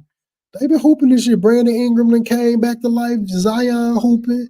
They got a decent little score. Where Phoenix at? 6th, which they're a huge disappointment. There's no reason them niggas ain't figured that shit out. But you got too many people. Y'all just put names together like a 2K mock draft. Somebody, Beal got to go or KD got to go. One of them two got to go. I think KD should stay. It's more so Beal. Because it's like, why y'all ain't each averaging 20-some points? Y'all are the worst thing for a parlay. Booker, I could probably put him on a parlay because he gonna produce. Booker do his thing, but KD just be there. They look so good on paper, bro. Bro, the team from top to bottom. Y'all even got Bobo. You get that nigga who he just put up his career high. I'm like, if you get him the hoop how he's supposed to, he could be a Wemby. But he's Wemby, but lazy as fuck. He don't want to do nothing, man. But then after them, you got Sacramento, Mavericks, the Warriors at 9, and the Lakers at 10. The Warriors gonna sneak in. I mean, honestly, if they do, they're not gonna do nothing. Nah, you know. That experiment is over with. I'm glad people see Jordan Poole was overrated. I always thought he was overrated. But Jordan Poole was as good as he was because of the role. We talk about roles. All that freedom. You got everybody on play. He was able to hoop over there because everybody was worried about other people besides you. Now that you're supposed to be a focal point, you are horrible. Everybody thought he was finna go over there. I'm like, he tricked them niggas. He got a bag. What? He got a bag. No, because really, he got the bag from the Warriors. Then they traded him because the punch shit. But I'm like, bro, I know Draymond when they play the Warriors, he talk crazy to that nigga because he's like, bro, everything I said was right. I never thought he was that nice. I thought he was killing with the Warriors. But I had an argument with a dude at the barbershop, bro, saying who is a more important person to that team. He argued me down. I'm like, bro, I ain't talking about money because depending on the position you play and all that type of shit, that defines how much money you can get where you've been on the team. Yeah. I'm like, I was like, if they trade between him and this was right after the punch. If they trade between him and Draymond, I'm like, bro, Jordan Poole's leaving first. I'm like, bro, that nigga don't mean as much to that team as Draymond. The Warriors ain't. As soon as he decided to shake Draymond, it's gonna be a wrap. They gotta blow it up soon. I mean, y'all just want to keep the nostalgia of it, but I feel like if it was Curry, if you used to see Curry on another team, where you want him to go? Curry, I got a team for him on another squad. Because at this point, he ain't hooping for rings. He hooping to hoop.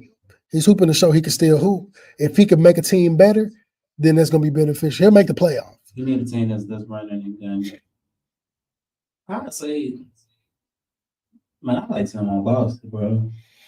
Because I can move what's name to the 2. I move trade. Who the point guard they got him from Milwaukee. Drew.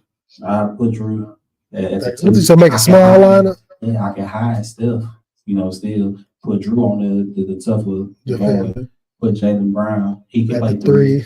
Tatum can play stretch 4. And then have a 5. I mean, that'd be a nice squad. Roster-wise, they'll hoop. They're going to hoop. They'll run through. They'll run through niggas. If Curry still, because at this point, I'm waiting on Curry to switch his game to Ray Allen mode. Because I wonder if he's going to be we know he can catch and pop it, but Curry know how to move. So long as his legs stay good, then he good. So who you saying this? Since you saying that? I mean, because like I said, Curry is past I have to get rings. Now, if you're looking for a ring team, I like that Boston lineup. Depending on how they fill out their bench and where everybody is in their career. Because thinking about pulling them over, somebody got to go, which I think it would be Jaylen Brown. Yeah, I agree. Jaylen Brown will be the one to lead because you can replace what Jaylen Brown do. I mean, you replace it with Curry for real scoring wise if he's still at a high rate, but you could find a good small forward to replace him and move him over there because the money got to match. It could just be a glue guy. Yeah. Facts. And so, but if I put him somewhere, I want to see Curry like I think he'll have fun again. He can give them the vet feel if they fill out some more players. I want to see him with Charlotte. Charlotte, for real? Because I think if you take Melo off the lab, you can still let Melo dribble that thing. That's why his daddy was. That's why I want to see it. More of a nostalgic thing. I feel like it'd be dope to see him over there because he grew up being in that organization. So you moving Melo? Yeah, or you put him, or you can put Curry at the 2 and let him just move around. Like on some, if he move, bro, you let him run because he is essentially he got a 2-guard persona because you expect your point guard to pass the ball and he'll get you the ball, but he'll get you the ball because he has to learn how to pass with the fact that the way he shoot the ball is no way somebody can sit on him one-on-one a whole game.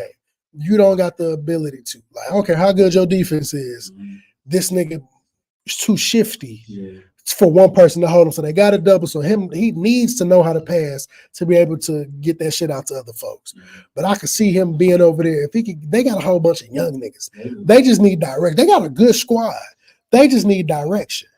They just need a vet. They need a better big man. But if they can get a vet OG, I can see them doing playoff things. I think he wants some nostalgia. I already said it, yeah. Because I didn't say it was a team for winning. I'm looking at that defense up there. That was they were smoke. That's why you got to fill out the team correctly. Some people got to move around. Miles Bridges is decent. I would keep him. Yeah. Brandon Miller can hoop. Yeah. So at this point, you definitely got to fill out your bench wise. You got to get better defense on the bench.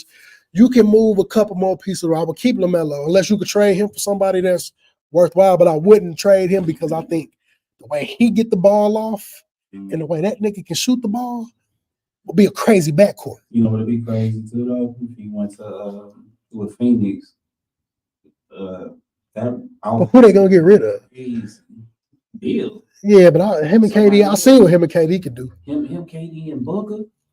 That's too much ball movement. We got three. The Warriors all over but again. Almost. Yeah, but the Warriors, no, they're gonna be shooting. They're gonna shoot the ball, but it's at the time of like, is niggas gonna be?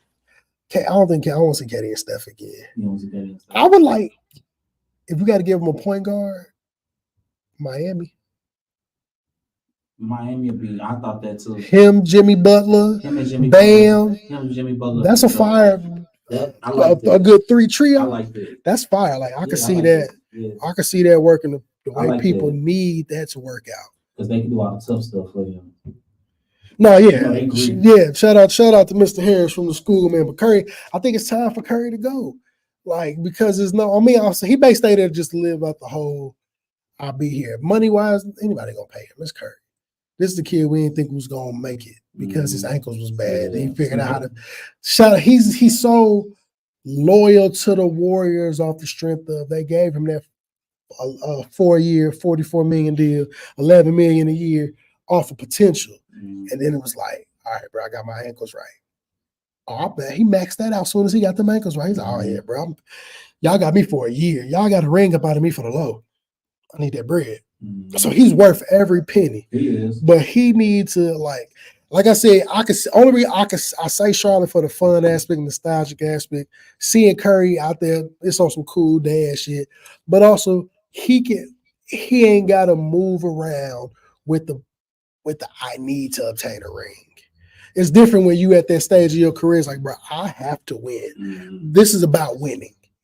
But if he still want to play winning basketball, I like Miami more than Boston, low key. Miami will be just because you got Jimmy toughness, you got Bam defense. So if y'all can keep Hero, keep dunking, like now you got some sharpshooters. Hero, they got to get. I'll get rid of Duncan. No, I'll get rid of Hero. I think they have to get rid of it. I think Duncan can replace Hero. I think he can too shooting, but that give you bro. He look just like Jimmy Neutron, bro, with a little bit smaller head. But that gives you somebody that can catch and shoot, that can give you, he ain't Clay, but he can give you buckets. He can get off when you need to. Jimmy can take over the game. Jimmy's a clutch player, so you a clutch player. Bam is going to defensive solidify that. And I think it could be fire. A sleeper team where I can see him going. Let me think, man. NBA sleeper. Shit, where he should have. Where About playing around somewhere he can go and just be a man, Minnesota. Or Dallas. Give him Kyrie. I ain't giving up the shift guy. I ain't giving him Kyrie. They would have to give up Kyrie. Can't do it. Him or one of them got to go. They ain't giving up Luka because you Luka, can't. You don't get that nowhere else. Luka's gonna be there for life, like dirt. Yeah, unless he found it. They got good organization. Now, if he care about winning, he gonna have to dip eventually. Cuban ain't giving. It's coming down to money. He not. And the money ain't the problem because they gonna always be able to offer him the most. Yeah. But depending on what he's trying to do, career wise, like I can't even know where I would see him. Luka, he need the ball too much though. So he got to be on the same. Out the ball. Yeah, bro, but he be dribbling that motherfucker. Yes, he do. Different. He do what he want to do. Like it ain't gonna make him do anything. It's literally nobody in the league that can truly just want to guard him. Nobody. And it's because he been doing it since he was like 13. Yeah, he been playing grown niggas professionally since he was like 13. And that's the benefit of being in another country. You can do what you want to do for your like career wise, but yeah, I think I would hate guarding him more than Kyrie. Oh, I would hate guarding Luka.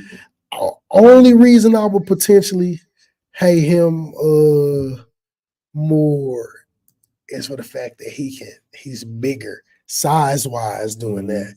But like Kyrie annoy me because he be doing some shit. Kyrie gonna hurt you. Like, cause he be doing some shit. I'm be sitting there trying to watch the nigga. Like he be moving. It's like, bruh, he literally got, it's like a yo-yo. He just be moving the ball. I'm like, bruh, how did you do that? And then somebody, man, when I used to hoop back in the day as a kid, man, that was one thing I loved doing, dribble, because of and one and all that. So I learned how to be able to dribble the ball fast, move and all that.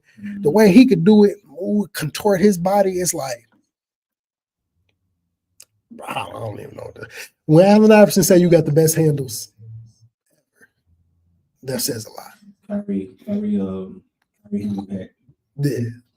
I think my top three handles is gonna be Kyrie, I know you got Jamal Crawford, and then Iverson. Yeah, that's a nasty three. Oh, it'd be hard to debate though. But I need Tim Hardaway because to this day, that's the original. People is doing. I just watched, like I said, another podcast I watched is the OGs, which is Mike Miller and Udonis Haslem.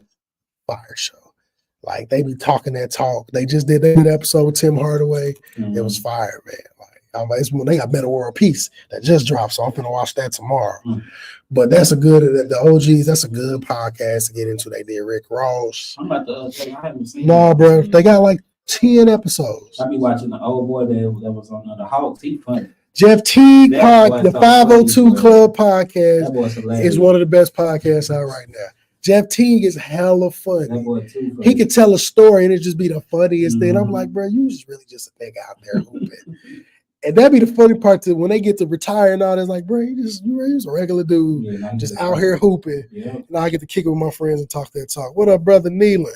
Oh, hey, brother Nealon, I'm being KC this Friday, brother. I'm going to see Drake and my birthday is Saturday.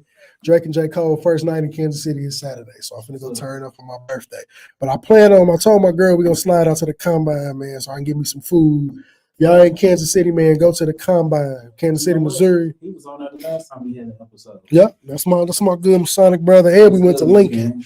But he got a black-owned business, bro. If you ever in Kansas City, the Combine, bro.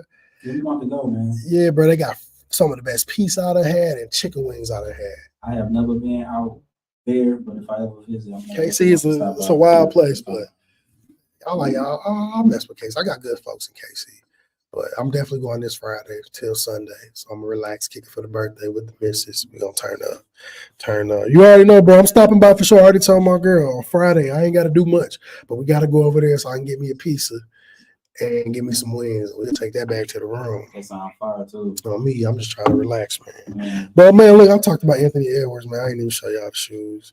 It's the AE ones. I don't know if you've seen his basketball shoe. I think he got the most fire basketball shoe out. Yeah. In my opinion. This is the pair that's about to come out Friday that I'm buying. I got two. One of them got delivered today. I got another pair already. And I don't even buy them to hoop in. I just like the shoe. Like they hella fire. I'm finna pull it up on here for y'all right now, man. This the Stormtrooper pair. I'll turn that around for you so you can see it, my brother. I got them. Oh yeah, them ones. I seen them. But bro, they hella comfortable. I see them. Like as a shooter hooping, I feel like that would be a shoe I buy because it's a mad comfortable shoe. Like comfort all the way around, man. So shout out to Anthony Edward, man. That's my shoe of the week. And you think you got a pair already? I got the New Wave pair, which is blue and black, and then I got the All-Star Game pair, which is like the, bro, and it's a $120 basketball shoe. You can't beat that. Adidas is killing the basketball shoe game right now. Nike was cool when Kyrie was still around. He on a new company, which actually his new shoe finna drop next week. It's pretty cool too. But Adidas is killing the basketball shoe game. Harden been killing it. I ain't a fan of Harden shoes, but they're not horrible. Dame, I ain't like none of his shoes until the pair he got dropping this year, the Dame Lillard 9. But the number 9s is fire. You know, trash though. Curry shoe is trash. Oh, Curry shoe is trash. When I tell you they super comfortable though, that's one of the most comfortable shoes. Is it? I can believe for a nigga with bad ankles, you're gonna have to provide comfort. Like you have a shoe on. Oh, so I'm gonna have to test them out. Yeah. I don't know if I buy a pair, but Kobe got some good shoes too. I got the Kobe.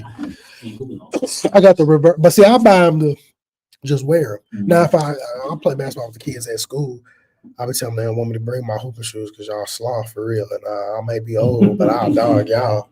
Like sloth, brother, because these kids don't be down. They ain't had no coaches throw stuff at them, yell at them. Like, bro, you yell at them, they want to quit. Like, they soft. They hella soft. And I helped coach the basketball team where I was calling kids soft ass every 5 minutes. I'm like, bro, y'all soft. Y'all be so tough until you get in here and y'all playing around. You wonder why these teams whooping y'all. Y'all don't take it serious, bro. I'm like, bro, we used to play our gym teachers in the morning. Like, hooping, and we was beating them. I done beat grown men one-on-one in 8th grade. Like, bro, we was playing seriously. I'm like, damn.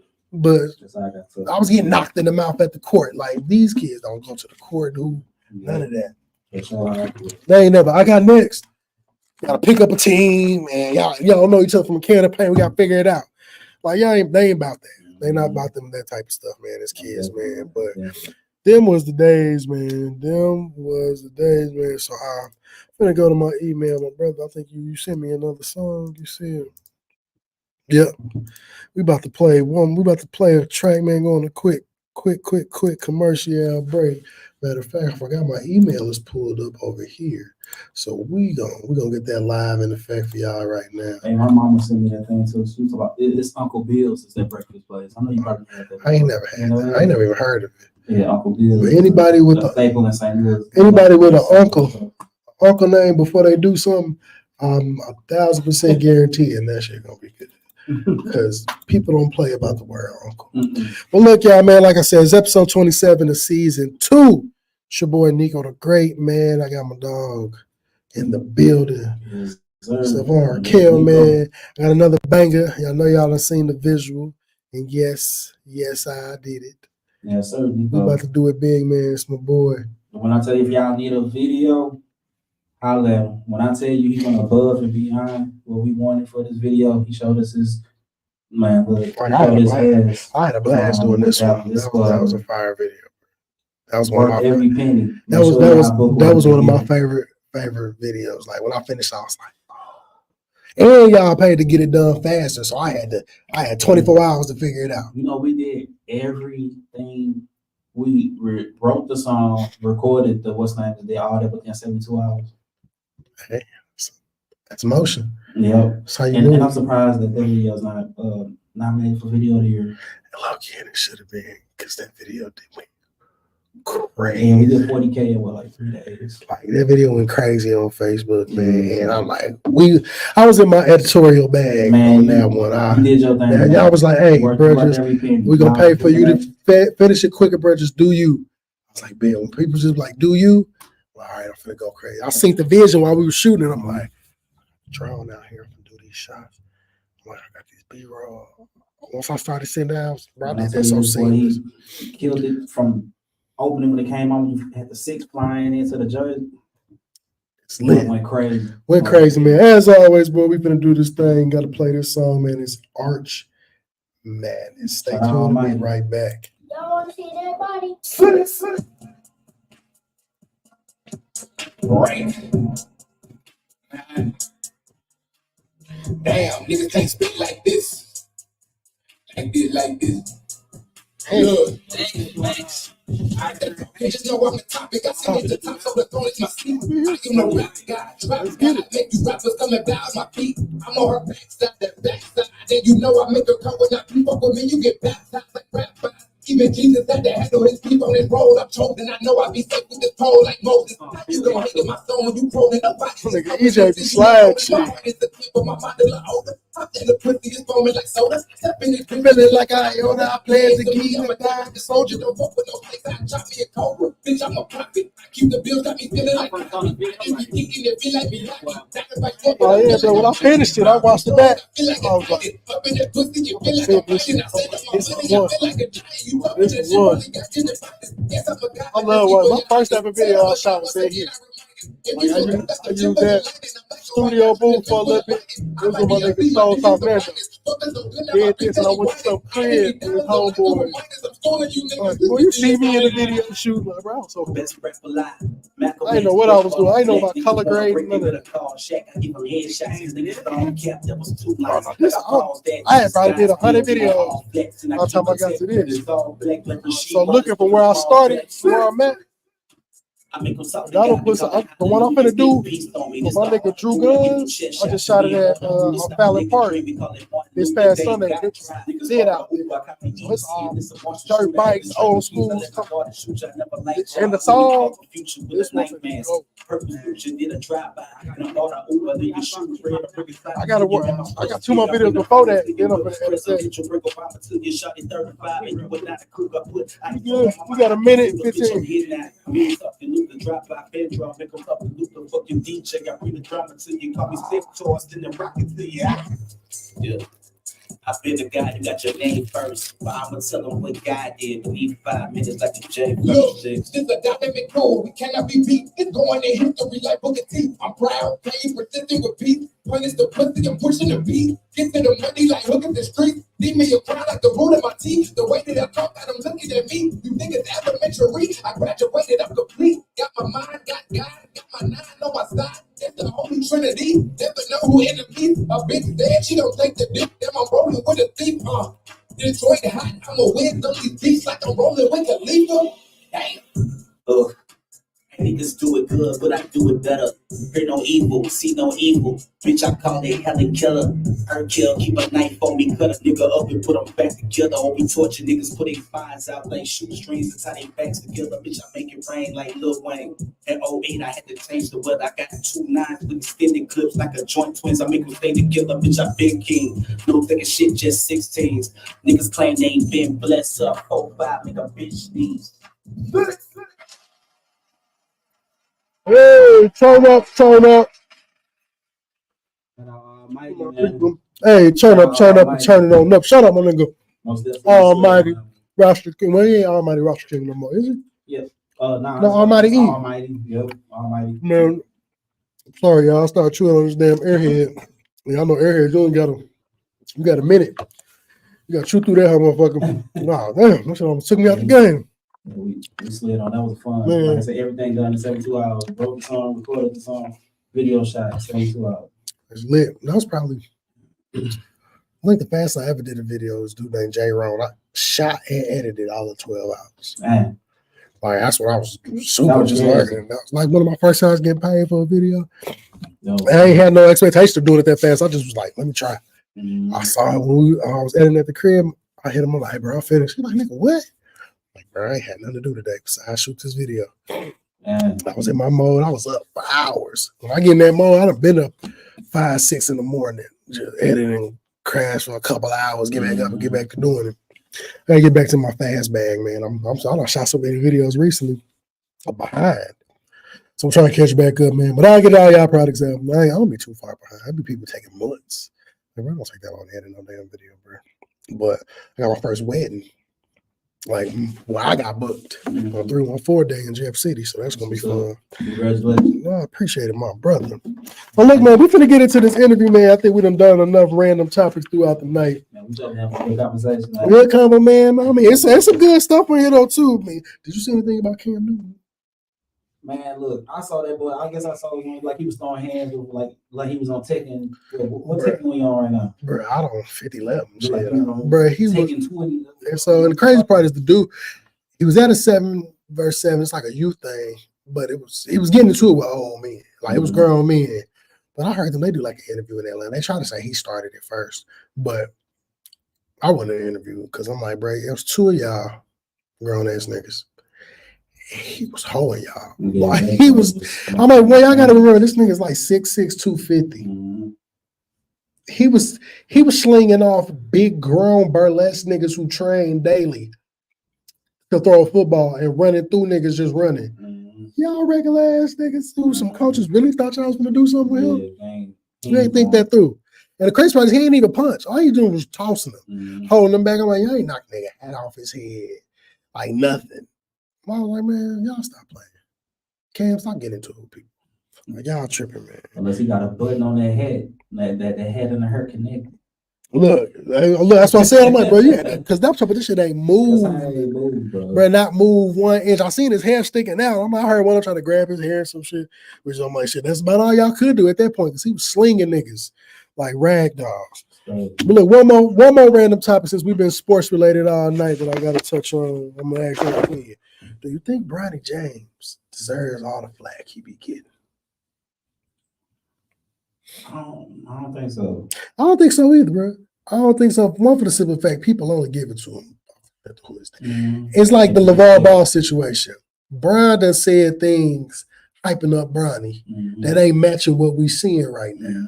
So it's like, hey, I'll give it. LeBron got to be the most criticized basketball player ever. That's facts. Like from the time, and because of the and we're never gonna sit here and say he beyond lived up to the expectations that they gave him. People, you could talk about the finals losses. He got 4 rings. You could talk, yes, he's lost. And the crazy part, if he would have went 10 of them things, people will still find a reason to say Jordan is the best, the greatest player ever. So it's always going. So I can see why young people feel like Bron is the GOAT. And you got some young people that think Paul George they GOAT. Just because of the type of style of hoop he playing, it's the style of hoop these young niggas be playing now.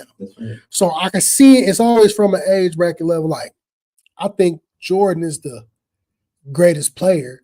I think LeBron is the greatest all-around player ever to touch a basketball because there's nothing that nigga can't do. Yeah. Like, and if he ain't did it by tonight, he'll do it in these next 2 games. He's gonna have 40,000 points. That's right. LeBron at the point where he is about to have the most, like he got the most amount of points in the NBA. He's about to have the most amount of points like ever scored in basketball, period. Because it's somebody that's above him on that, which is crazy. But they ain't nothing to do with the NBA.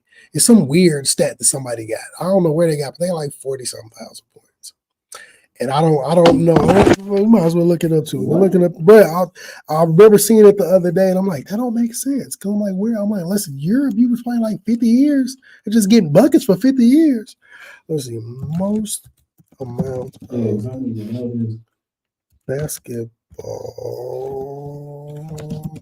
points record. Yep. I mean, I found, of course, this is Wikipedia, but I did hear about this. Oh, he's never going to beat that. It's a Brazilian named Oscar Schmidt. 49,737 points. And that go from regular, playoff, and finals. Right. Plus Brazil. That's crazy. He did this over a 28-year span, though. Yeah, that's crazy. On the national team, he played 326 national games for Brazil. He was drafted the same year as Jordan. That's crazy. By the New Jersey Nets, but he never played in the NBA. So he got drafted, probably realized he wasn't going to be shit if he went to the league because nobody know. Foreigners really weren't moving and grooving like that in the 80s. Mm-hmm. And so he was like, shit, I'm finna just stay over here. He got 18 league top awards. That's good, LeBron. What's his name again? Oscar Schmidt. Man. But look, LeBron had 49,538 points. Well, this is including playoff, regular season, all of that. And season tournament, all that. So he's going to pay. He only got 200 And I don't even know how up to date this is. Yes, So he's there. If he ain't already, if this ain't up to date, he's already surpassed it. But from what I see, he still got a little ways to go. But that's still crazy to know that somebody is kind of holding that. And LeBron did it in 7 less.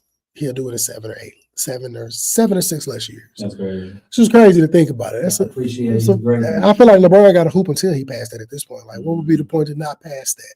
Because I don't think nobody gonna ever beat it. How many points he did in the NBA? Nobody's beating that, bro. And the only person capable of beating that shit unless KD go crazy, because KD like in the top 10. Mm-hmm. So he would have to shoot at a stupid rate and be able to make it to 20-some years and bust number threes doing it. I was about to say it had to be for somebody like Wemby. You think Wemby can end up going crazy? He could go crazy. I don't think he's going to go 40,000 points crazy. He's 7'5", 7'3" to 7'5". That body ain't going to. Unless one Kareem was 7'2", 7'3". Yeah, but Kareem wasn't playing that. Like Kareem basketball, he was bigger and better than everybody. So he just was he barely had to do shit. And shit, I don't think he played hella years. I mean, I know he probably. I don't think he played. He couldn't. Play like 20. How many years career? Because he played till he was like 45, right? 20. He played 21 seasons. Mm-hmm. 75 to 89. Mm-hmm. It's crazy. I was born in 89. Yeah, well, I guess that's a little. Well, we'll see. I don't think he's gonna do like that. I mean, Wemby gonna be a motherfucker because Wemby got so many other stats. You don't even need him. He gonna get his 20s. I don't think he ever gonna average 30. No, I don't think he. But like, but the crazy is to see the stats, the records he's broken already. At his peak, he could. Mm-hmm. It's very because I mean, he gonna get a couple MVPs. He just got if he can bulk up to the size of Giannis. That's what I was about to say. I think he might. If he don't get it, I think he can at least get AD size. If he can, but he gotta hold up. Yeah, that's the only thing. We account for him having no health issues in that time span. And with him being 7'5", that's kind of it's really hard. But I mean, it's not that it is impossible because they are in the. If Kareem can do it without the technology that we possess now, it's very possible. That's true. So if he could if he get Giannis size, that'll be the scariest. I think he'd be scary in the Shaq, bro. And I think by the time he's older, they're gonna be able to last longer. They might be able to play 25, almost 30. I mean, I don't think he came in 19. Yeah. 18, 19. If he could get to Giannis size to be able to move just as fast as Giannis can at that size, he could be scarier than Shaq, bro. No problem. He can shoot that 3. So that's the part. It's like, nigga, you're not blocking that. And you're not gonna come across somebody that's just as athletic and as determined as he is. Yeah, that boy, he's nice. He's crazy. Like, so I done read some of the stats. He got some stats where it's like only I don't know if he gonna get Rookie of the Year or Chet. Because Chet hooping too. And Chet team finna go to the playoffs. That's number 2 team currently. That's true. Wemby team is ass hooping. Of course, he's the greatest player on the ass team. Mm-hmm. I low-key hope Trae Young go there. Because he's gonna leave Atlanta. I think Popovich and Trae Young, all they gotta do is find them. They got their Timmy out of Wemby. Mm-hmm. You got your Parker out of Trae Young with way better scoring and can get you more, the same amount of assists or more. Y'all get y'all a good Ginobili-ish player and fill that shit out a little more with some solid role players like Boris Diaw and all them type of niggas. They can go back because I knew Pop was gonna take an L for a little bit. I thought he was gonna retire until they realized he got that number 1. So I get this big motherfucker. I'm known to do something with big foreign niggas. Like. Perfect. Wemby couldn't have got to a better team to start out with. And if they just do right by him, he could rock it out for the rest of his career. So they do right by their foreign players. So, but I hope Trae Young go there. I wanted Westbrook to go there. I can see Westbrook will fit right there. I wanted Westbrook to go there because I felt like he would have did. Think about we know he's a stat pattern because he's good at it. You can call people a stat pattern. The stats matter in the game. You can say he chased them all he wants to. He's able to obtain them. What he's supposed to do. And teams will still win it. Like we act like he ain't go, what's the name, ain't leave. He didn't get an average triple-double for 4 years and still took them to the playoff without KD. Like Russ was that dude. But he get way more hate than he deserved. Way more hate. And it's because he just been put on teams that didn't fit his role. Cause shit, Washington went to the playoffs. He got a triple-double there too. probably should have stayed there. He should have stayed in Washington, I think. Him and Bill. Him and Bill was, bro. They was a. Just filled out that roster. They only downfall was Porzingis was injured when he was there. That was nice. If they had got the Porzingis that was in Dallas or the Porzingis that's decently hooping in Boston, it would have been a way better fit because he cold. Yeah. And we ain't gonna never see the Porzingis from New York again. But if he could get anywhere near there, he good. But I like Westbrook back up. Yeah. Bring him off the bench over there. He can go 6-man crazy. They just need some more decent role. Hell, if y'all can bring Murray back with him, I think Murray will work better. Him and Trey there than them in Atlanta. Yeah. Them two young niggas don't need to be in Atlanta together. Put their ass in San Antonio. I like Trey Young in San Antonio. I think that'll be fun. Cause they talking about him on the Lakers. I'm like, bro, I don't want to see that. No. I mean, he could be for the show of it, but I'm like, if y'all want him to, if he wants to win productively, you go into the outside of you being a better facilitator than what they have now, and LeBron ain't got to dribble as much. That'll be the only benefit.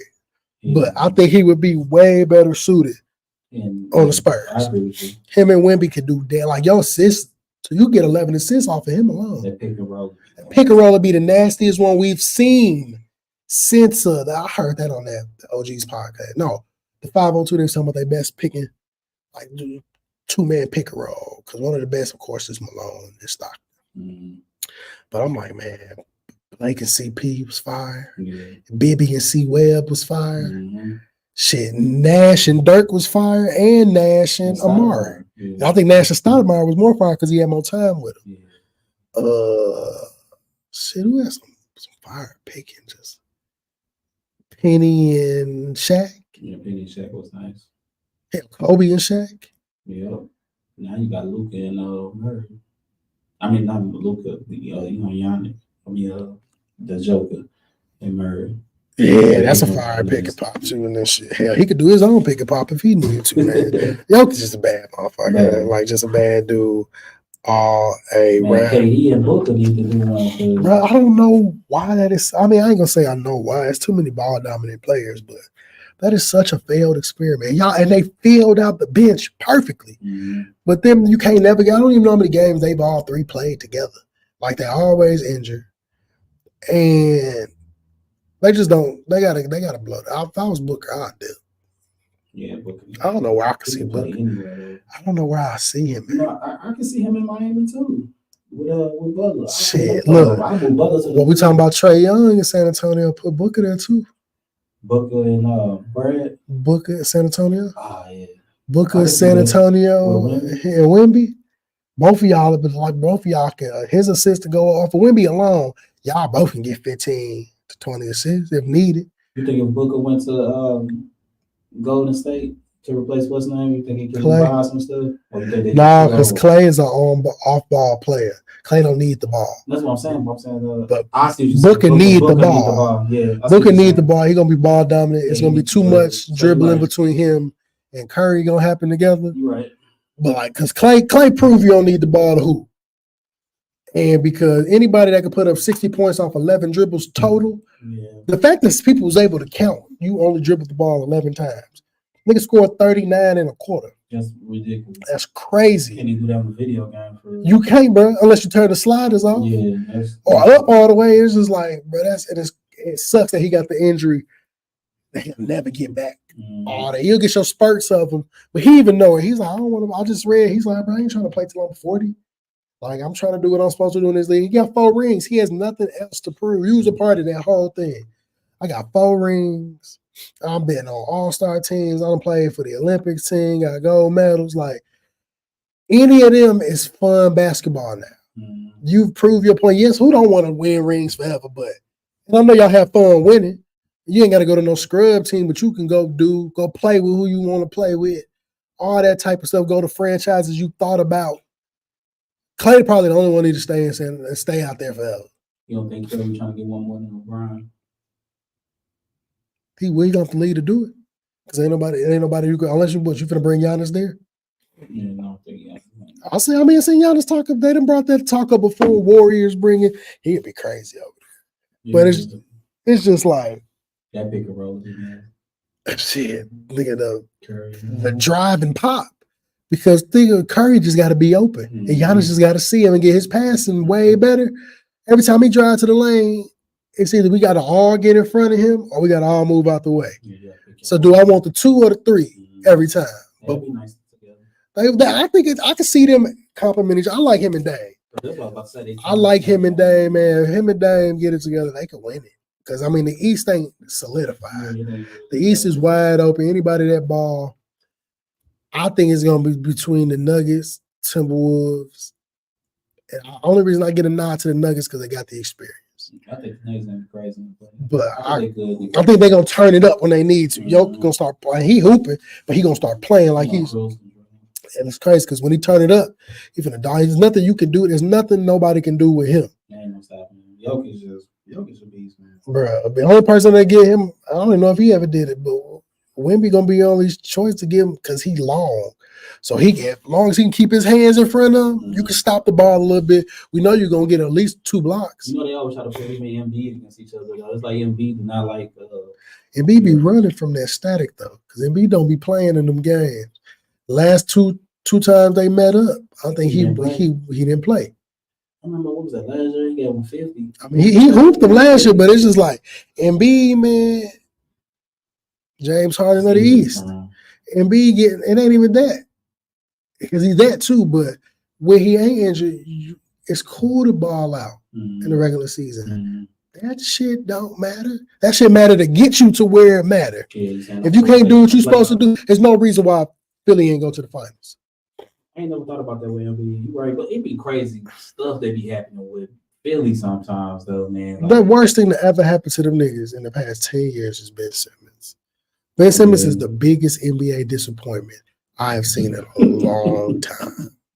He says his back, bro. Bruh, nah, bruh. Hell nah, bruh. It's his mental. It's like when Derrick Rose broke his leg, that whatever he did, tore that shit. Yeah, it took him a long time to get it together mentally.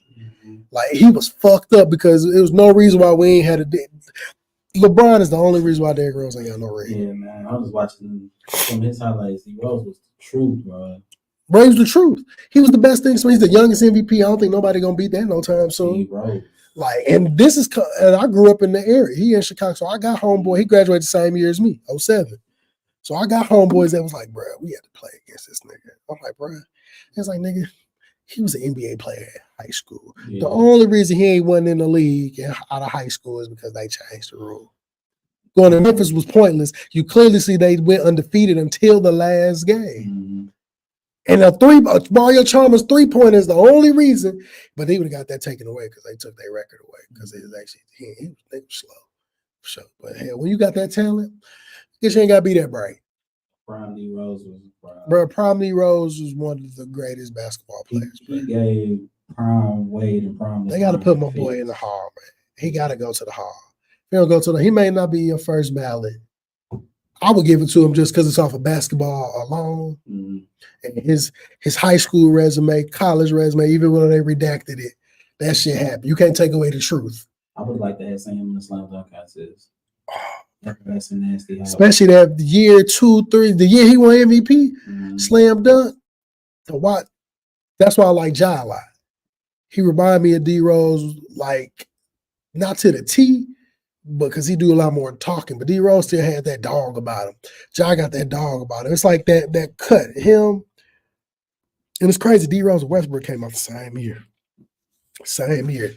and essentially was damn near the same player.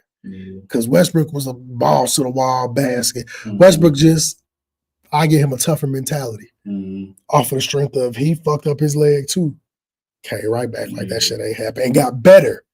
He ended up averaging triple doubles and all that. D Rose let that shit affect him. He had never been injured before like that. So he let that shit take him out the game mentally.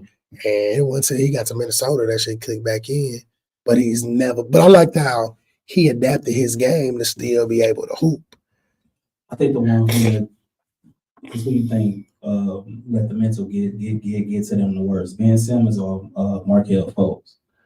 Because you remember when he messed up his shoulder when he came back, that boy, he was tripping. Bro, I don't. Or you think his shoulder was just still messed up? Nah, bro, I don't know, bro. To this day, I can't fathom how. I'll say Ben Simmons because Ben Simmons just be acting yellow, bro. That's a light skinned nigga. If I ain't ever seen, he ain't from Australia, weirdo.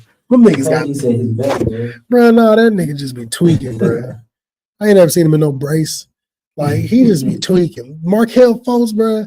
That was like some weird shit. Yeah. Like it literally threw off his shot, and it was for the straight ruin. I'm so glad he fixed it, and he hooping down there. And Orlando ain't bad.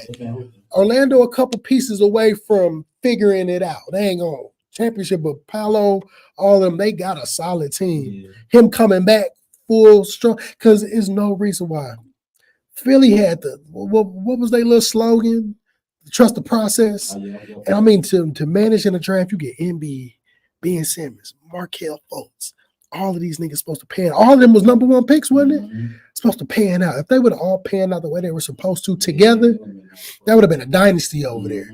But they wasn't meant to be together. I'm like, y'all picked just a whole bunch of niggas that wasn't here all the way. Man, they best squads been JJ Redick, Jimmy Butler. Man, Jimmy would have stayed. Them niggas was just some hoes. He ain't like how they did him. Jimmy was too real for people. Yeah, that's why Jimmy playing for Miami, hearing about how heat culture is, Jimmy gonna retire. Jimmy gonna retire there. It fits him. It's that dog. Probably, like I said, watch the OGs podcast, bro. To hear them talk about how heat culture is and how they different. You see why they players was all built different. Mm-hmm. Like from even before Brian got there, you got your Hardaways, Dan Marley, Eddie Jones, Alonzo, Shaq, D-Wade. But another pick and pop D-Wade and Shaq was a fire combo. And they figured that shit out first time they got together. Pulled the ring out. So, I mean, they just got a different culture down there that breeds excellence. And you can't take it away from Coach. He straight went from being a video man to being a head coach. I honestly think it'd be Pat Riley through him, but he still played a role in it. But Pat Riley got his hands in so much shit. Mm-hmm. Pat Riley been that nigga for Miami for years. He's a good coach, bro. He's a great coach. I mean, he's made it. When he don't make the playoffs, like I'm trying to get him up out of there. Riley was like, "Nah, bro. No, bro. It's my man. But you know why? Because he don't listen to Riley. Mm-hmm. Riley's an amazing coach. So that's why I say it's Spo doing some, but Riley in there like, hey, like he over mafia. He like, hey, that's how he give me an old mafia man. Yeah. It's like Spo got a little thing in his ear. He like, hey, nigga, see it do it like this.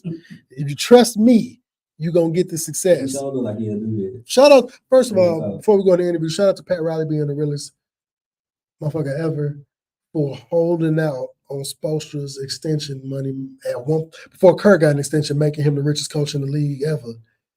Spoel's going through a divorce. He waited till the paper was finalized to sign his contract, so his wife couldn't get none of that bread.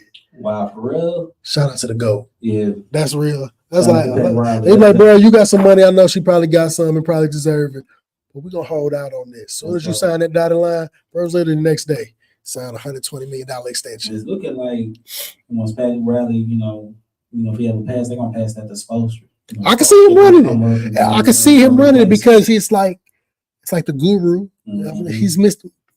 Spoelstra is Mr. Miyagi, the Karate Kid. He's training up to be him. So he's like, when I'm gone, bro, they probably had that talk plenty of time. When I'm gone, man, it's you. Mm-hmm. So we gotta. So I guarantee you, it's somebody that's been around him that's soaking up the game coming down, so he can move into that spot, or they got somebody they already got in mind. Hopefully, he's available at that time, man. Well, look, man, we got to chop up in this interview, talk to my dog before we get up out of here, bro. I mean, for folks who ain't been tapped in, of course, we always get good convo, man. Our shows always go long because we always just get talking and it flow, man. But if I listen to viewers that ain't never caught none of the other episodes, man, tell them a little about yourself and what you do. Yeah. So first off, I'm Steffine Urkell. You know, to those that may not know, 6ixSide. You know, I call it the East Side. I'm from the 6ixSide. And I think I tell everybody first, I'm a black father. You know, foremost. Now that I'm gonna be a future, you know, husband her and John. But I'm an artist, man. I got my own band, drums, keys, bass guitar, you know, lead guitar. My last show I just had, you know, 3 keys players on it, 3 backup singers. I do co-production. I do, you know, direct videos. I'm a creative director. I write movie scripts. I act. I model. Anything as far as entertainment. I do. You do it all.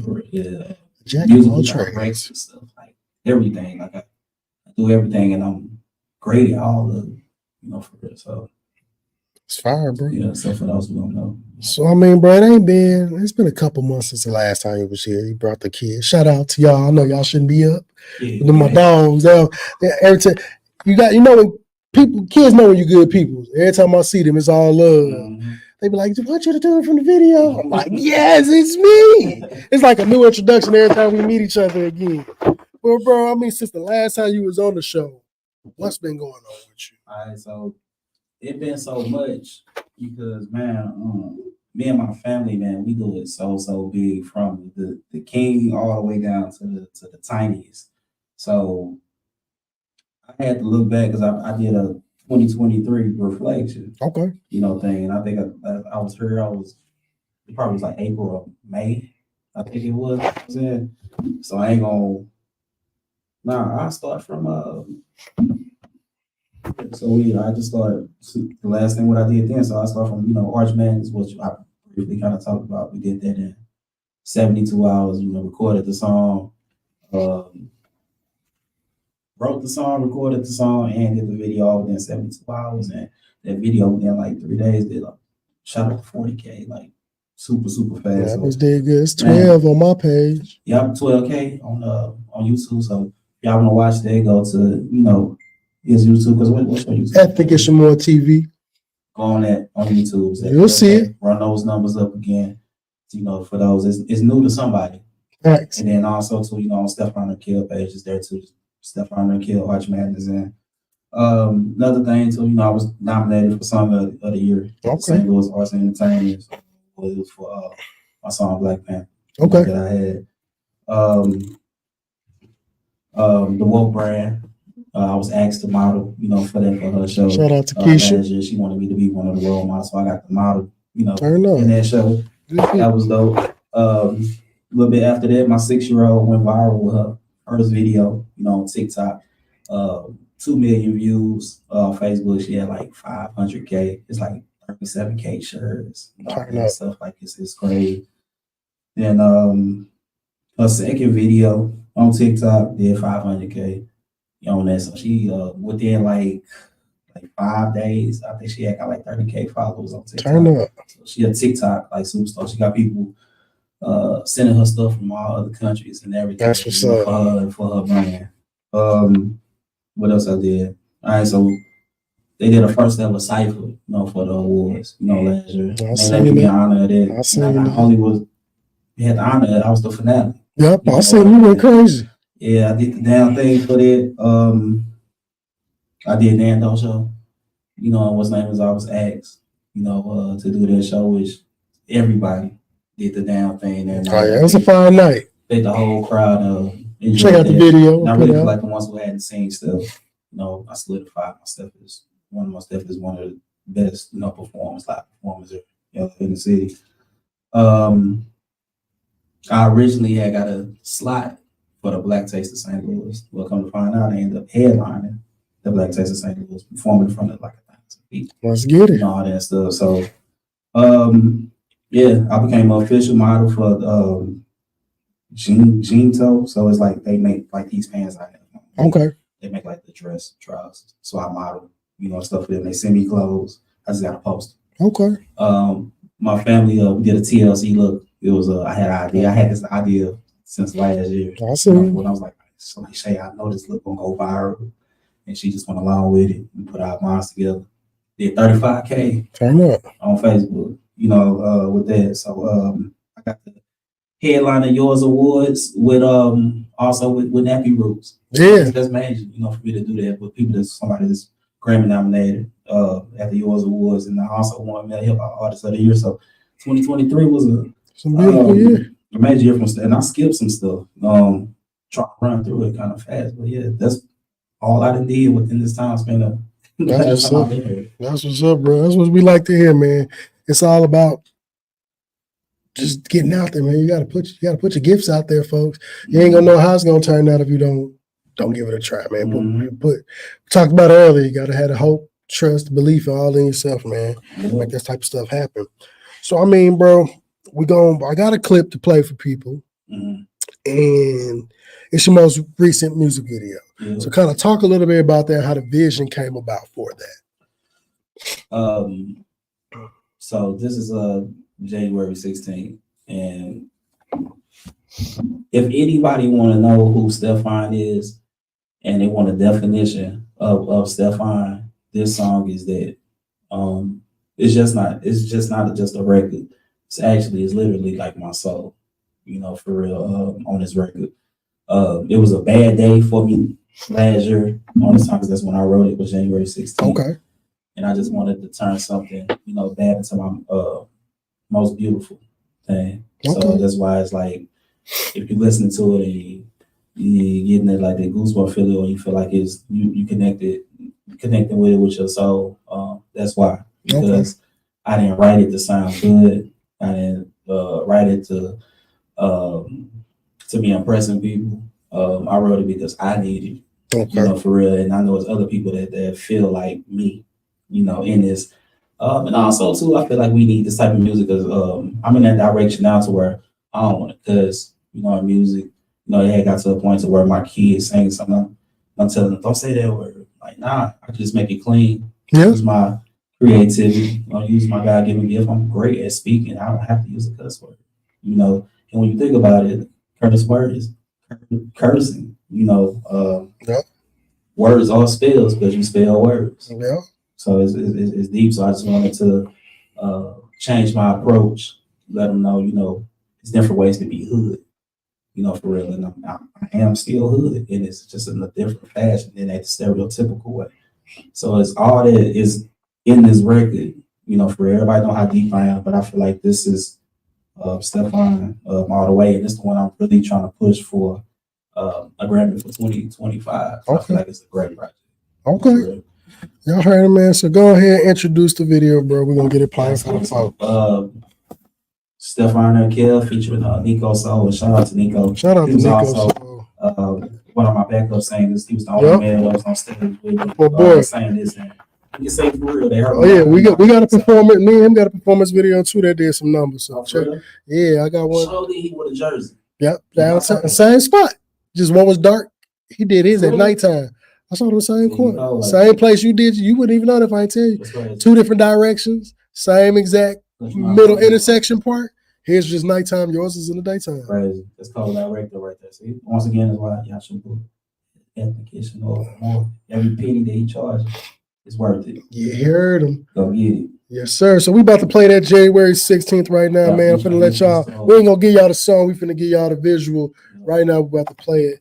Let's get it. It's not just a vision. It's a television. Ooh, boy. You say television.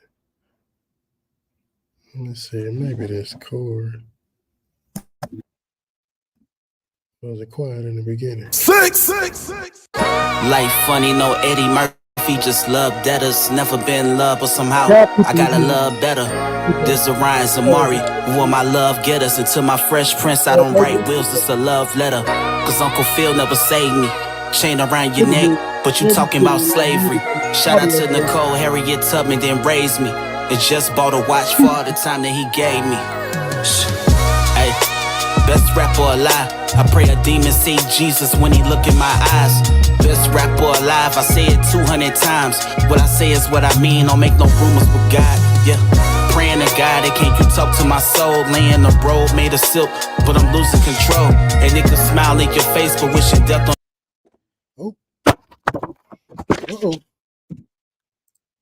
Your soul, but nigga shook my can and put a hole in his clothes. Hey son, you can be what you want, but you can't make a woman love you. Either she do or she don't. And you can never force loyalty. They gon' do what they want. Take it from daddy, from experience. I'm proving a point. Yeah. Just stay true to yourself. I know greatness in your genes, but use God as your belt. I know I talk in metaphors that mean God is your help. Cause daddy gon' make mistakes, I had to tell you myself. They say a man shouldn't cry, but you a guy, he wept. I had to right my wrongs with everything I had left. Everybody run on bros, but ain't jailing themselves. ESPN don't need your analysts, I talk to myself. Undisputed, I skip the sharp-ish and talk to myself. Man was made from clay, so we ain't looking at stuff. Tell my kids make they money, but take care of yourself. Ask a coffin, money can't buy help. Hey, they'll never see it coming down my eyes, so I gotta make the song cry. Hey, they'll never see it coming down my eyes, so I gotta make the song cry. This is my love letter and I don't need a reply. It's alright, it's Amari Sakai.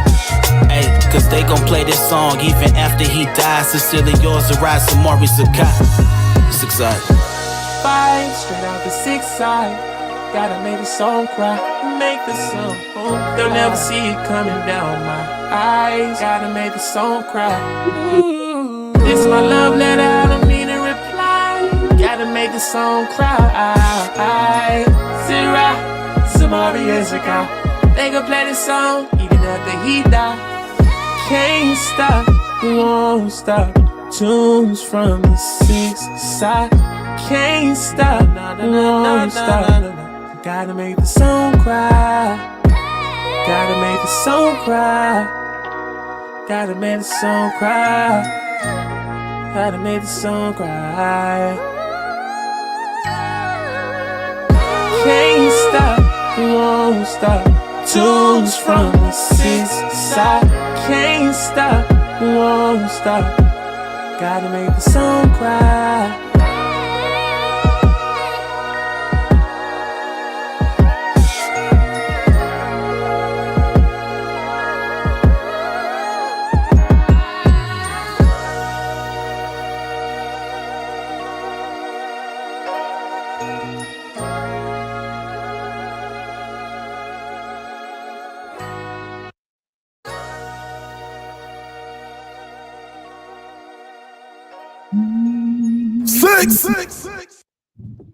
Y'all heard that, man. Y'all heard that. Man, we got to clap it up. All of my apps all falling off. Where is my damn... Where is this app at? Hold on now. I hope it ain't go off on this. The audio people, oh, damn, my audio folks, well, that part of the episode is cut off on the audio. I don't know how that canceled out. I must have did that on accident. The audio. Yeah, but that's cool. As long as my visual folks can still see us, man, we good, because we'll be wrapping it up soon. Mm-hmm. Anyway, my audio people, my bad. When y'all listening in, go look at the... Go look online. I don't know what happened. I must have accidentally closed it out doing probably when I hit the mouse. Yep, come on. Come get the end over here, man. But it's a special video. It's a beautiful video, man. Shout out to the family. Shout out Television. Yep, shout out my boy. Shout out my boy Montel, man. He's a good videographer for the book with too. Mm-hmm. I done learned a lot from him. Yeah, he worked everything too. Facts. Facts, bro. So I mean, bro, how are you able to come up with such creative treatments for your videos? I honestly just let them come from when I'm writing a song, when it's all coming to me and I'm listening to the beat, it all just come full circle all at the same time. Like it's never is like a deep process of thought. Okay. Like where they all just come. Like it's crazy. So you even try to explain, but this is how it is. All man. Of them is just it's just crazy. It's just one of my gifts, man. It's like it come with me. Everything just come all at once. Like I was telling you, like when we were listening to a Siren song, it's like when I'm listening to it, I see the visual at the same time.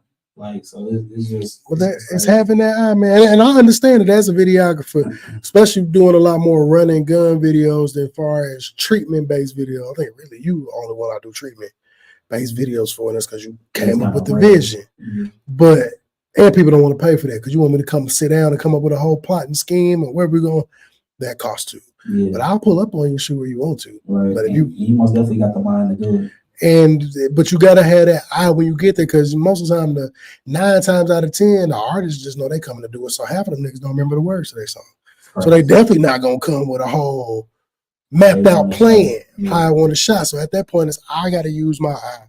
I'm not like, I hear a lot from people between the different videographers, and it could be just as far as the status they've made it to, based off of, you want me to do a lot more talking, you need to pay for that. Mm-hmm. So I'm not here to provide direction. I'm here to shoot it based, you get what you pay for. Right. I'm feeling that for the love phase. Like, the prices changing soon, just letting y'all know. I've been getting them blessings for a while. I ain't going crazy. but I feel like I put enough work to up that and still warranted. That's facts. Talk to them. But a lot of people tell me like, bro, you do a lot more directing in the video than I'm used to, which they's like, but I love that because I don't be knowing what to do. And I'm like, bro, you got to be able to bounce off ideas. You be able to see it as it's going. Like, bro, I want you to stand like this, lean against this. I see this right now. I can use that as B-roll here, do all that. Overshoot, do what you got to do. Like, you just got to have a creative mind. I always tell videographers, shoot more than you need. If you know you're gonna be confused when you editing because you ain't had no plan behind it, because you don't always go into the video with a plan on how you're gonna edit. You just gonna let it flow at the time. But you got to get creative. So at that point, overshoot. Give yourself way more to play with than way little, because when you ain't got enough, it's hard to piece something together. And that's why I be trying to, sometimes I be pulling back my reins sometimes, and because I know some people do want to put their ideas in with stuff too, rather than just being 100%, Yeah. you know, all mine. So I kind of pull back on certain things, but it's like, I be so to the T that at 136 on this part, I know exactly what I want to see. I've edited a video with you, I know. But that's like, you get what you pay for. So yeah, it's crazy. But sometimes you have to put the reins back because, like, somebody like you, your videographer, got just as great as I. And that's the only time though. When you know the person, you trust the person. It's like, bro, I got a vision for what I want to do. In certain aspects, I want you to still show your flair. So it's like, let me get the parts that I need, and after that, these certain things have to stay this way. Everything else after that is do you. And then sometimes you could wholeheartedly trust, like, hey, bro, I trust you gonna do what you're supposed to do. You ain't let me down yet. I get more videos. A majority of my videos, like, bro, I don't really know how I want to edit. They may know, like, oh, I need this type of wording in there, but after that, it's like, bro, I seen what you do. Go crazy. Tell me when you're done. Yeah, what you did on Horse Man is crazy. Yeah, I ain't had no input on that one at all. Completely, crazy. We made heat, man, crazy. pure heat. So I mean, bro, remember we talked about this. I feel like we talked about it briefly. This is gonna be the year albums potentially coming. So are we still getting that? And if I know you may not have a set date, or you may do. So I mean, when we expect it to drop? I'm going to explain because y'all know how deep I am. And these numbers never gonna happen again. So it's I'm dropping on 8/6/2024. And if you look at it, so 8 is Kobe's first number. 6 One following me. 2 GG number. Then 0, it's just absent. 24 is Kobe's ending number. So I want to put it that way. This year is the mentality of Kobe, the Mamba spirit. R.I.P. Kobe and GG. Pulling out 26 hours out of 24, hour period. So that's what I want to do. There's like a dedication to him musically. Okay. I want to do with my first album. So that's what I'm dropping at that day. Yeah, I heard that. It's a Tuesday. Yeah, I heard that. And you don't get albums on Tuesday. Used to back in the day. Tuesday used to be a drop day. Tuesdays, Fridays. Yeah, Fridays still drop day, but I remember Tuesdays being a release day before, because I used to go up to Walmart and get my little CDs, man. See, I missed them days. Bro, I missed it. I used to save my lunch. If it was something I wanted, I wouldn't even eat lunch that week. The money my mom would give me 20 for the week. I was like, man, I'll bring my lunch this week. I'll bring my lunch. Go mob to Walmart. Last one I bought from Walmart, I think, was Big Time Still Fly. That's a fire. They used to have them record stores too. Oh yeah, bro. I used to go to I don't remember their names. I don't either. I worked in I worked in a movie record store in Jeff City last time I lived there. I was an assistant manager there. So that was cool. They had a few of them in St. Clair. I just don't remember. Man, it was one the name of it. It was one in particular I used to go to in the mall, man. I think I know which one you're talking about too. Nah, not out here. Because I ain't grow up out here. But I'm pretty sure it's a similar store, bro. I'm pretty sure it's a similar store that was in my. It's crazy we don't remember that. I don't, bro. It's been years. And the crazy part, it wasn't like when I was going back to the mall, bro, it was still there. I'll just go in like, damn, this straight still here. I don't know if it's still there to this day, because when I go to the crib, I don't like seeing people. So unless I called you and told you I was in town, so I don't go to the mall for real unless I really need something. I want to go look at it in person. I'm bored. You say you're from Chicago, right? Aurora. So this is 45 minutes from Chicago. Okay. But I live in Chicago too. So for college. But I mean, bro, and this is a question I like to ask artists, especially depending on different periods of times. Do you feel like, if not now, at any point in time, there was something holding your music from getting out to the masses? Like getting your music out the way you wanted it to, whether it was just budget, time, or whatever, something that's been a setback, but you've overcame it as you've been pursuing your musical career. I would more so say that, but I could say in certain periods, I kind of felt like gatekeeping with stuff to a certain extent, which I know we ain't got time to dive all the way into that, but I briefly saying that because it's like I have felt to where it's like, you know how great Steph is, but right now we want to give this period of time to this artist. Yeah. So we gonna put this artist, you know, more so to the limelight and kind of hold still because we feel like we can have Steph a little bit longer. You know, we'll put this one more so to the front. I have felt it here. Okay. You know, for real. I feel like some things are a little bit more open, you know, now, but I have felt it when we've been completely honest. I mean, really, almost like the industry. You know, that's the politic part of it. It's the politic part of anything you do come with some form of politics. And we're not talking about politics of Democrat and Republican. It's just like the powers that be, whomever they are at that time, in said, whether it's universal, locally, regional, people can behind the scenes, I ain't gonna say control, but can push the narrative in the way they want it to. You said it perfect. I feel like they can push the narrative in the way that they want it to, because the only way you can be controlled is if you allow it. But you can do everything within your power, but you may have rubbed somebody the wrong way that it wasn't intentional. You don't think nothing of it, but they harboring this feeling, and it's like, he can rap. I mean, that nigga cool, but nah, this who y'all need to really look like. It's just like, and they honestly not better. And that be the crazy part. It's just who we want to push at this moment. And we do that as a people. We know it's plenty. I'll tell people, St. Louis, the Metro St. Louis region from here to East St. got some of the best underground. I only say underground is because it's more locally known, where like a homegrown, not even saying like a sound, because everybody don't sound the same until you get to certain demographics like the high speed music, all that shit. But people that's true to music, true musicianship, all of that, everybody come with their own sound, from you to Nando STL to like Lou Tribe to Cook. Everybody you could find a nasty concert fire, bro. It would be a sold out instant concert. That would be one where like, all right, we gotta open this motherfucker up. We can't do no love venue because everybody can provide a show within their own right. That's going. Everybody provide a crowd. It's like it is people like when you hear like when I came across Lou Tribe, I was like, bro, you straight. I don't think I even met him through the music. It was just Facebook. We done linked on video stuff. My first wedding I ever did was with him. And it's just like, I started looking, I'm like, damn, bro, you straight out here, million streams, dude. Yeah, bro, people just, they fuck with the music. Like, dude, cold. He cold, bro. It's like, he know he cold. He like 100,000 type spirit. I'll bet everybody I introduced to him, I love putting people on. When I can send, like, when your album drop, I can send it to people that I know love music. I got a shout out my cousin Buck. Every time I always send stuff that I got on stream and stuff. Like, hey, bro, this nigga out here making it like, I'm like, bro, if they push themselves or the world open up to it, like St. Louis can have it. Like, but how Memphis got their time, if people gave St. Louis the credit and the look they need, it's so many artists out here that can be like, everybody up here. Said like, is and they all where we all could just.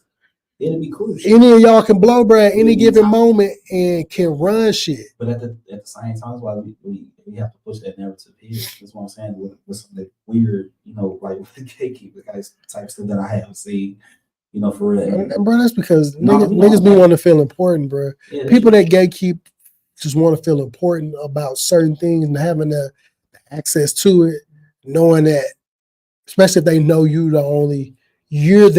your only way to get into that space. Now that's really the only way you're gonna gatekeep. If you know for a fact you are the only means at this current moment that I can get into said space that I'm trying to push myself into, but you're not giving me the sauce to or whether. And I think a lot of people do it out of fear of what it could take away from them. Like it's enough money. They print money every day. It's enough money out here for everybody. Me doing a podcast. This is the same way I say, hey, bro, tell the code. I tell folks when the people give me an idea for a video. If I don't feel like it fits, I ain't just want to take your money to take it. You'll know if this gonna fit into the scope of what you want to do, what goes within your lane of videography. I have no problem with telling somebody. But I done passed up plenty of things. Like, hey, bro, call them. Let me holler at them. I know this all facts. Like, bro, because it ain't why? Because I can get booked. I may be busy. That's why you know other videographers that you trust in they, because at that point I'm putting my name on the line, putting your name in the pot. Because if you do bad, it's like, damn nigga, why you telling me you're gonna mess with him? Like you could have just I would have waited for you. And I have people like that, bro. Like once we done locked in, it's like, hey, bro, I'm shooting all my stuff with you because I like what you do. I like how we work together. You ain't never gave me nothing less than what I wanted. So it's just gatekeeping is whack. Sometimes it's needed depending on what you're gatekeeping. I think we need to be keeping stuff for ourselves that we gatekeep the white people. Like we give out to them. Some stuff need to be kept between us, but between us as a people, it shouldn't be no gatekeeping. Now, do I believe I need to give everything to everyone for free? No. If I've acquired enough knowledge of something, if I can help, but I'm only willing to help. Like when people with podcasts, I've acquired enough podcasting knowledge and have done enough things in podcasts. I may not be your $1 million worth of game, but on this grand scheme of level, I could sell the sauce to somebody on what you should do, how you could kind of do this, what equipment. But I know people are serious about it, and they hit me up. What you want to do? You want me to type this out? I type as fast as I'll talk. So how you want to do this? If you're willing to read, if you ask your questions, I can tell by your questions if you put in forth some effort to want to do something. And that's what's going to make you excel. You're going to make it regardless. Yeah. All that, like I was saying with this gatekeeping stuff. Like when people had their CD books, I'm pretty sure you had one. It wasn't just one CD of one artist. Probably had like 20, 4 pages for people, so I don't understand. Because the power, it's a power trip. It's just like it's just like when you got folks that become the police that was lame as hell as a kid, was getting picked on. Now you in the position to ruin niggas' lives. So that's why they doing dumb shit like killing people or extorting drug dealers or getting caught. It's a power trip. I got a one up on you. I can make everything crumble if you don't play by my rules. And that's where a lot of you people get in managerial positions. That was never nobody, but now because you can tell me what to do, you feel like you want to talk to me a certain way. And it's just people power trip, bro. People can't handle power the way they think they can. That's facts. And some folks don't need to be in a position of power. Some people need to be like everybody want to be a boss. We need workers still. You being a worker does not make you less than. Only you make you less than. But everybody can't be a boss. Or we just gonna have a whole bunch of everybody bossed up. Like nothing gonna get done. And it's crazy because like I talk to God all the time, and I said, through me, I'm gonna be the reason why people know you exist. You know, for it, because there's gonna be things that people not gonna want me to do, but they ain't gonna have no choice. You know what I'm saying? Because when it's your time, it's your time. When it's your season, it's your season.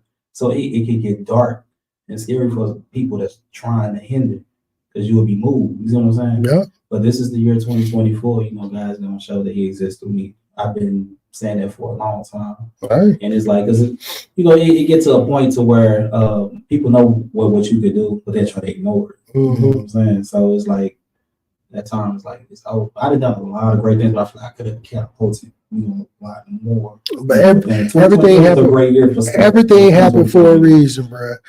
I always say that because I'm like, damn, bro, I know I could be further than what I be doing. And not saying I wouldn't be ready for it, but everything happened at its time. Because sometimes things, if you can make it happen fast, sometimes it don't work out the way you need to. If you would have gave yourself that time to build and grow, whatever you need to. That's a lot of people that wish for a lot, knowing if they got it tomorrow, they wouldn't know how to manage it. And so that's facts. It's like, and it may kill them. You think like if you could get everything you wanted tomorrow, you may not survive a week. Was it worth getting it that fast? Or if I could have drew it out over the course of time of my life and acquired it and obtained it, I probably would have been able to benefit from it a whole lot more. So I feel like everything move in the pace and space that the creator above wants it to go at. That's fair. I wholly agree with that too. But us as a black people, just in general, we deserve reparations. It's a lot that we have lost out on. Don't get me we started. do not know and need to know. We deserve reparations for it. You know, Bro, honestly, if you could get your form of reparations, what would it be?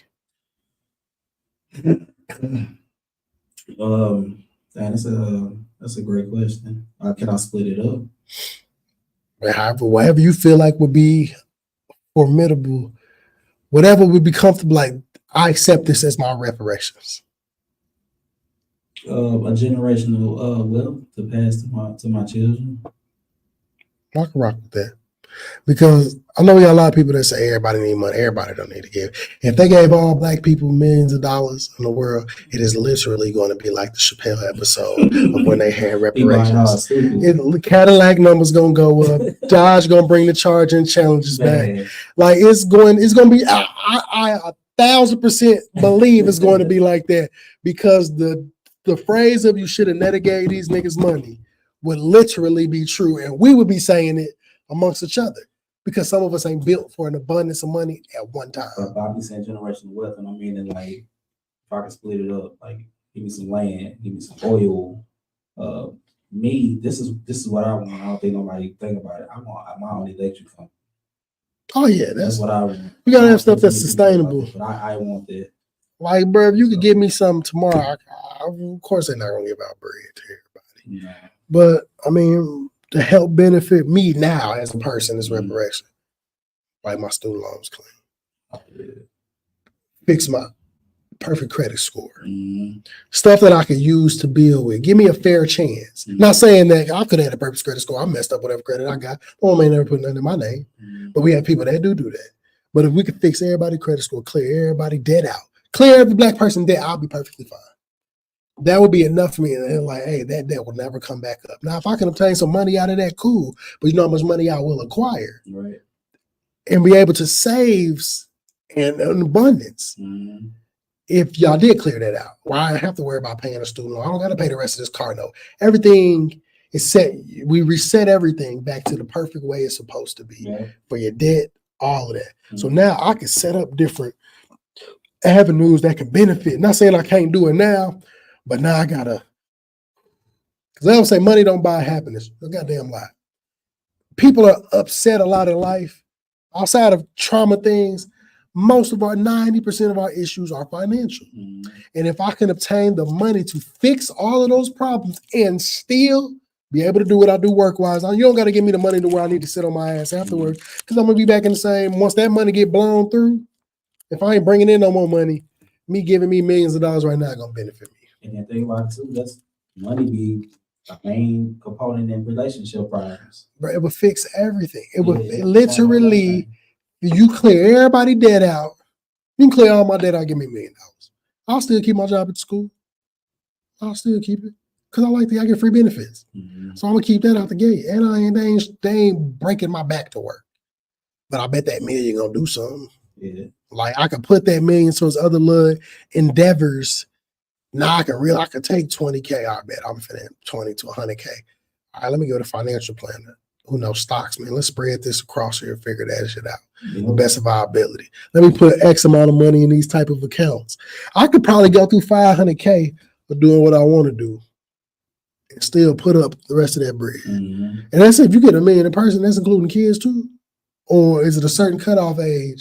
Because you got to cut it off. You can't give it to every black kid that's born because y'all niggas ain't struggling. We made sure y'all was good. Right. But we got to give it up to a certain age. And it's like, we can fix a lot.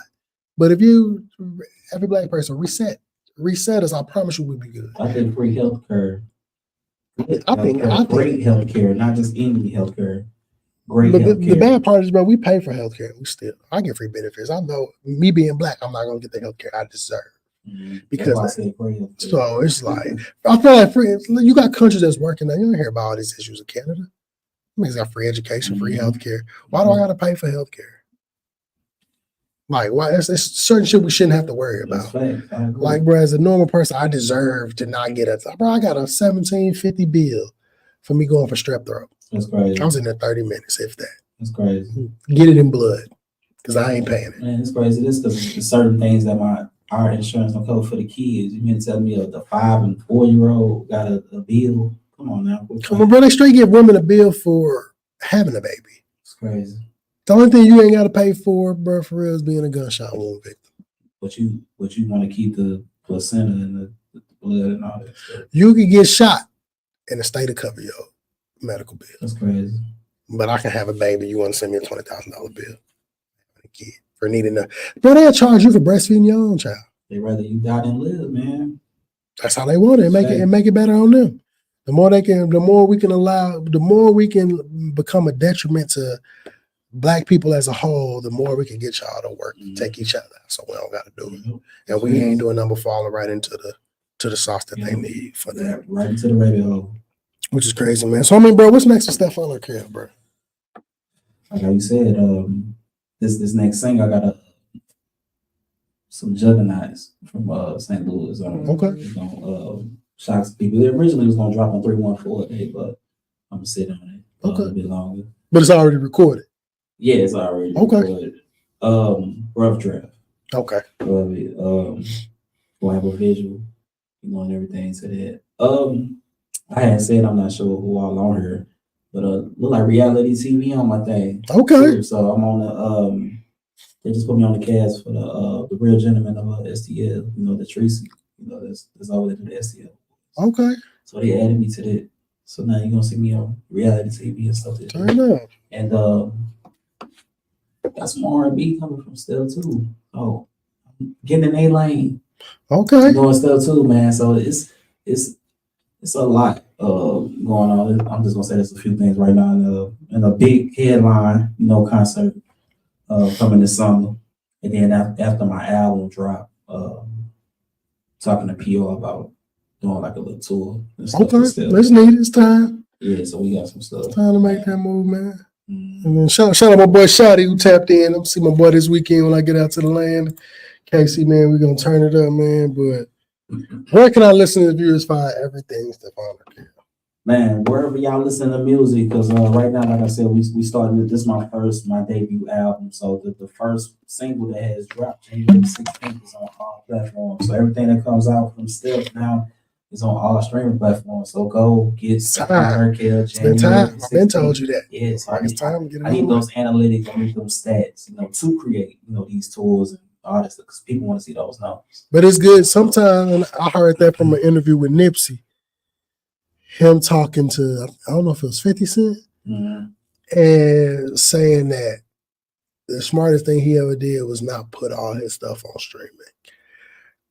By the time he decided to drop his first album, that was the first thing that was like truly stream based. Everything else was hustle CDs, website, or not like in charge of people for it, because now he done built up such a following that when you drop an album, the analytics can go crazy and they don't hold against you the things that didn't do great. So it's always a plus. Too. You still got your music out there, but now you can really push it and people can find it at the drop of a dime versus the people that's coming across it, whether it's by promo or video being shared. Now it's like, all right, now I can add this into my playlist and give you the streams and numbers you need to really show folks like why I should be where I am. Yeah, so look up. The first one is on there right now because I'm just starting. It just started in January. Okay. Steffine Urkell, January 16th. It'll fit perfectly on your playlist. It's a dope song. You can let your kids hear. You can let your pastor hear. It ain't cussing, no profanity. None of it. Clean record. Clean. So anybody can download. Play it at the graduations when them kids coming in there because we can't do I Believe I Can Fly no more. Man, because it's a heartfelt song. So anybody can play this record. Y'all heard him, man. Let me pull this thing back up. So I can't believe this motherfucker talking. But we got to clap it up. From the boy Steffine Urkell, man. So, man, we gonna quickly run through this rapid fire, man. I got to do that now. I kind of cheated and glanced though. That's cool. But they give you're supposed to. People don't do that. You're supposed to so that you know your answers when they come up. But we're gonna run through it like my wonderful co-host Past Master study long, study wrong. It's like a good game of spades. So, what's your favorite basketball player of all time? I'm gonna say Allen Iverson. I knew that by the shoes because you probably got the most Allen Iversons that I know of. Favorite underrated basketball player of all time? That's a great question. Somebody who like somebody that got people talked about him, but I'm like they really was like that on the court. that didn't get the love. I ain't gonna say they get the love, but because of the role they had to play, they wasn't mentioned among the greats like they could have been. Whether it's your favorite shooter or whatever. Because mine's is Peja Stojakovic. That's a good one. I had to say Dwayne Wade. When LeBron came there, they just made it seem like it was all LeBron. They might have been that way. When it was the year where they lost, Wade was gonna win that MVP. He was averaging, I think, almost like 35, almost 40 or something. So he was getting buckets. Yeah. So I say Wade. They try to diminish him when LeBron was there and with the Heat. That's a fact, bro. That's a fact. Next one is favorite. We talked about it earlier. Joker. Favorite current dream city to visit. Man, I want to go to. It's not a city, but I want to go to Japan. Yeah. I want to go there too. Shout out to one of my worthy brothers, Pablo Ramos. He also was a teacher at my school, first grade teacher before he left. He went to Okinawa. Him and his wife. He's joined the military to be a teacher for the kids on the base. So he moved maybe a month ago. Okinawa just up dipped. I mean, it was planned out, but when that time came, it was finally time. He went. So I'm gonna hit him up. I said I'm gonna hit him up this week via email and stuff. Tell him he got to become a Japan sneaker plug. Man, so over there, but that's dope, man. She was a teacher too. She stopped doing it for a while, but she's going over there with him. I think she's gonna do first grade again, like she did at our school, and he's gonna be in third grade over there. So shout out, brother Pablo Ramos. If you ever come across this boy, we miss you. Most influential person in your life. I'd say my kids. Okay, I can agree with that. Shout out to the kids that make us better men every day. Favorite food? Barbecue, but my family probably gonna tell me is chicken. Listen, you can give me chicken. You can give me barbecue every day, and I'll eat barbecue every day. Me too, bro. Every aspect, I'll be putting stuff on the grill that I don't even need to go. Like, why not? Like, just the taste of the charcoal to the food done right, seasoned right. You can't go wrong with barbecue. You can't go wrong with chicken. Shout out to the good chicken, man. Facts. It's a big fact. So, if you had one wish, what would it be? One wish that I could, that me and all my loved ones never pass away. Yeah, bro. I'll be thinking about that. I'll be talking to home. I'm like, bro, the concept of death is crazy. Knowing that you are born to eventually leave this earth, and you have no idea when, why, or how that shit gonna happen. For one, you think you would want to know, or you think you would just rather just live it in? I'd rather just live, bro. That just happens because knowing like the exact date would drive you crazy. Because the closer you're born, only thing I could see of a benefit from it is it would force you to learn your purpose in life faster. It will force you to get your shit together. Because if I know for a fact, especially if you know you're going to be young, it's going to force you to, because I always tell people through Masonry, we teach that I'm pretty, like they say on the intro to Boondocks, stone that the building refused.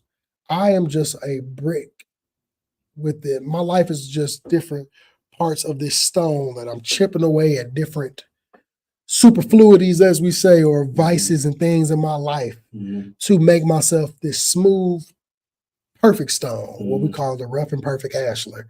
And you are only perfect. People still say, well, I'm a perfectionist. You can't be. The only time you're going to be perfect in life is in death. That's the only time people can see you at your best. That's where everything you've done in life, good or bad, is what you'll be forever remembered by. That's deep. And so you have to live your life. That's why I say do right by people.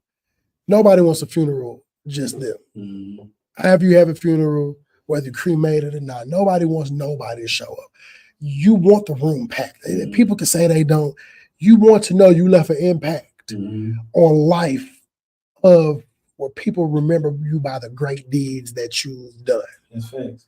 And so everybody needs to strive for that, but you can't be a perfectionist because you'll never reach that point. You'll strive fighting for something that's not obtainable until you pass. Yeah, you're not God. So if you know perfection only come in death, are you really trying to be a perfectionist? No, you want to just live a righteous life, however that looks for you, and just do unto others as you want done unto you. Do right by people and put out good energy into the universe, and it's going to come back. You need to get yourself a hand clap for that. I mean, hey, sometimes I get into the preacher bag, man.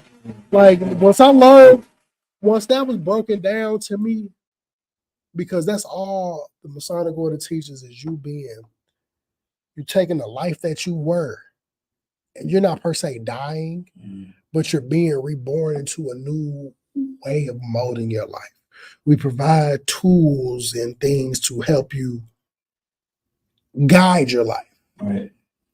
Everything's of the Bible, and it's all taught that, bro. I'm not saying you have to follow this to the T, but if you follow these tools to the best of your ability, it'll help chip at the man that you are to make you a better person. And everybody can use them tools in life in some capacity, I feel, to work on self. It's all self-reflection. Everything in your life should be self-reflection. Mm-hmm. Don't have so much to say about others without looking at yourself to be able to know what's wrong with you. And to be able to give yourself the same criticism you easily could get. Because people could dish it out. As soon as you tell them about themselves, now they in their feelings. That's fair. So what gave you the judgment and the right to tell me I'm X, Y, and Z? But as soon as I explain how you not X, Y, and Z, now I'm a hater. It's not like that. That's the perfect way to explain today. Like, we can't. The nail on it. Bro, it's like crazy. You know when somebody's being a hater. You just always, me telling you, I could say like, and this is an example that's not true. I could say this song ain't a good song, but I can't explain to you why it's not a good song. Right. It's me being a hater. But if I could say, hey, bro, this isn't your best work. This is where I feel and why I feel this. Mm-hmm. It doesn't take away from what you created. Right. This is why this isn't the one for me. Right. But I know what you're capable of. But I'm able to provide that constructive criticism. It's just like, bro, yeah, I don't like this. I don't like this about your outfit. But this is why I don't like it. Mm-hmm. It ain't that I think it's bad. I just think I've seen you do better. I know you could do better. You could maybe touch on this. Now you could take what I said with a grain of salt. That's if you're giving a genuine answer. But that's if you give it. But some people, I don't like this shit. That motherfucker dirty. It's just you being a hater. You just negative. Yeah. But I could tell you something. I could say I don't like this because you doing it. It's done like this. Now I think if you switch it up a little bit, now you don't have to take heed to it. Do I think it's horrible? Because no, I'll tell. Like my biggest example is music. I can't say a song is trash. I just don't. It's not for me because you didn't go into the booth and say, "Let me make this song for Nico." I wasn't on your mind when you made the song. So I may not receive what you was trying to put out. That don't mean the song is ass. It just means it ain't meant for me. But it's other people that receive it. I think you're being nice about that. No, I mean, it's some songs we know ain't great music, but it's somebody that swear by that song. That's right. So me saying that just means you not like, I know The Weeknd is a phenomenal artist. I don't like his music. It ain't for me. The type of music he make, I hate it. I ain't gonna say I hate it because hate is a strong word. Is that for real though? I 1,000% agree to that. Oh. Like I would die on that hill that I didn't like none of that shit. I don't like the only song he put out that I like. And to be honest, I ain't like it as much when I found out it was him.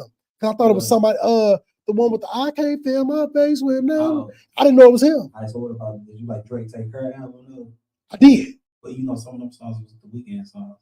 And they gave him the Drake. I can believe it, but it's also the delivery. Once I hear it, I don't like The Weeknd's voice. That's I know he got a good voice. I know he is a creative genius. Lullaby. Yeah, bro. It's like, to me, he's like a modern day Keith Sweat. Keith Sweat couldn't sing, but niggas loved it. But you couldn't tell him he was a horrible singer because clearly the proof was in the pudding. People liked his voice enough to make him the man who he was. Because there's a lot of people prefer the Weeknd voice to Michael Jackson. But see, I don't see that comparison.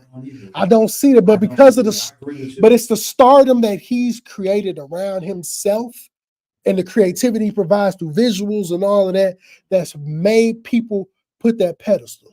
It's like I've had them arguments who I think a better dancer, Chris Brown or Michael Jackson. You're not gonna tell me Michael Jackson's a better dancer, all around dancer than Chris Brown. For the simple fact, one, I danced at one stage in my life. Two, everything Michael Jackson did, Chris Brown learned to do. So he was an influence on his life. I want to dance like Michael. Do I think everything Chris Brown done, can Michael Jackson do it? No. I don't see Michael Jackson hitting a front flip landed on beat on a song. I don't see that because that wasn't his style of dancing. I think we'll debate on that. But it's just like we said earlier. For our era, we're gonna say Jordan the GOAT, but younger people gonna say LeBron because that's who they saw. I was around for Michael Jackson, but his most monumental moments, I have to go back and watch on video. Me and Chris Brown the same age. Right. I watched him I learned the whole routine of Yo. I learned the routine of Thriller too, but that's because it's something as a dancer and you got to learn Thriller.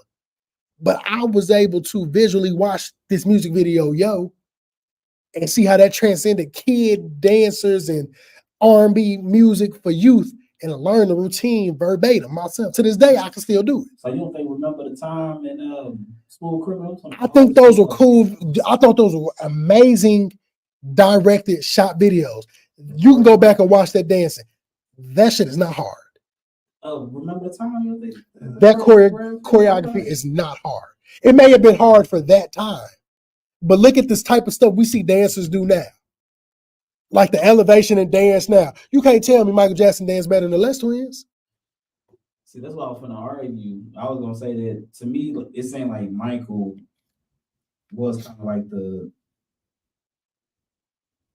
he was the top of dancers even back at that then. But no, he was the top. Chris, I don't think he the best dancer of this era. I feel like the Les Twins dance better. But their main focus is dancing. Them niggas can't sing. No. Can you do both of that at the same time? If you had to pick it right now, he could get them to be backup dancers in a music video. It ain't gonna be the other way around because of how his stardom is. But they are pure dancers. I guarantee you. I think Sierra dance better. Hell no. Sierra can dance, but I don't think Sierra say that. Move wise, from the time we've seen, she's a woman. She's supposed to be flexible. Can Sierra front flip and land on beat in the middle of her dance routine? She got certain things that Chris can't do too. Because she a woman. It's certain shit she doing Chris shouldn't be doing. I think the Les Twins can pull it off though. They weird. They are. They're weird as hell. They weird niggas. So they weird. But they are meant to be dancers. Like they meant to be dancers, but them niggas is weird, bro. Like call a spade a spade. They're some weird, but they also from another country. They also from they're foreign, bro. I am one of them niggas got like 20 kids. Like, bro, they not the like. I know y'all are foreign niggas. Like, I know y'all not American niggas. Like, bro, that's how I look at them, bro. Like, they're weird to me. But dance like music video stuff I'd have seen because life transcends. Because at one point in time, you would see back in the day, they would have said James Brown was the best dancer. Mm-hmm. Michael Jackson learned what James Brown did and transcended it. Yeah, he did. Usher learned the type of stuff Michael Jackson did, and at one point, I don't even know if I'll say Usher was a better dancer than Michael Jackson.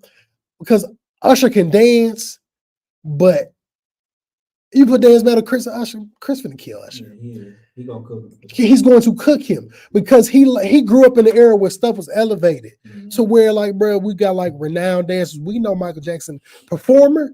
I'm not gonna give Chris a better performer. Michael Jackson is a better performer. Mm-hmm.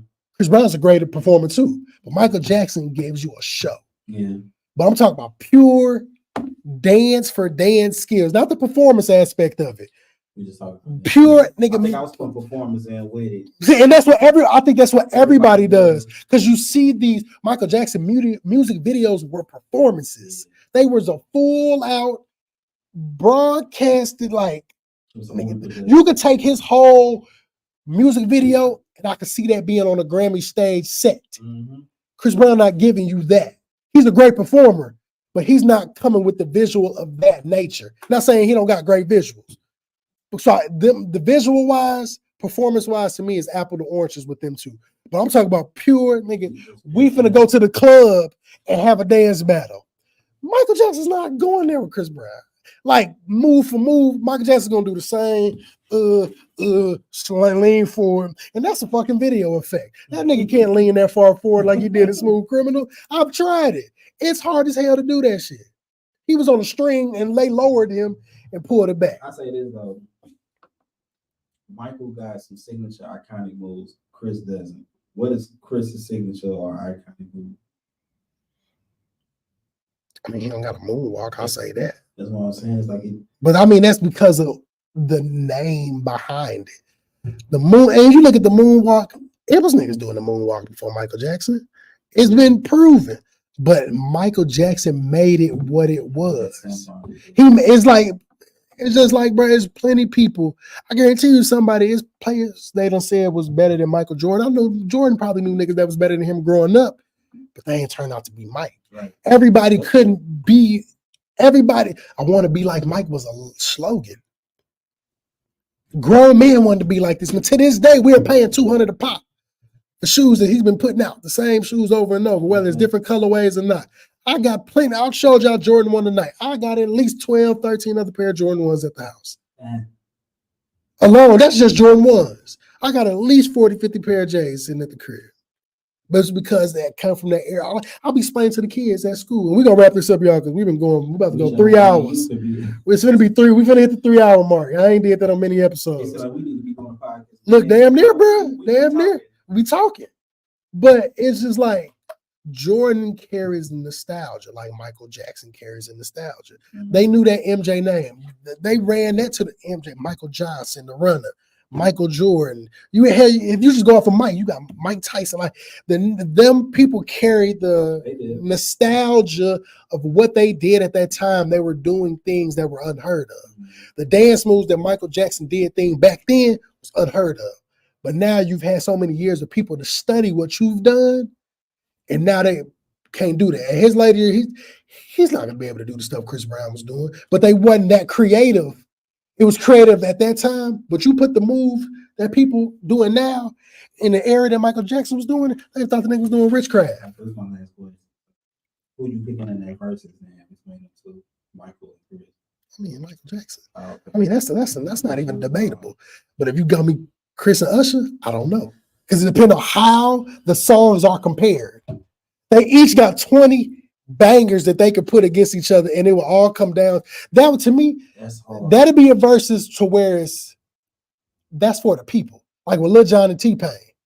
That one, to me, that wasn't a battle. Is we just talking song selection, or we talking everything in its totality? So we saying performance. I mean, bro, they could go toe to toe. They could go toe. I think if I had to, I think I might get slight edge to Usher. Just because I saw Mario and Mariana, and it's like people was more in awe of vocal ability. But I ain't even going because Chris Brown is a hell of a performer. Two, Usher in his latter years have been giving you these whirlwind shows. Mm-hmm. Before he got that Vegas residency, I don't know an Usher performance that I can think of offhand where it was like, this was it. This was it. And his Super Bowl performance was nothing but the Vegas compacted and being able to bring out other people. Yeah. But like Chris Brown gives great shows too. But I'm going to see Usher, so I get to see him up close and personal. Chris Brown, also his downfall is having smut on his name. That we don't give him. If he would have never had that incident with Rihanna,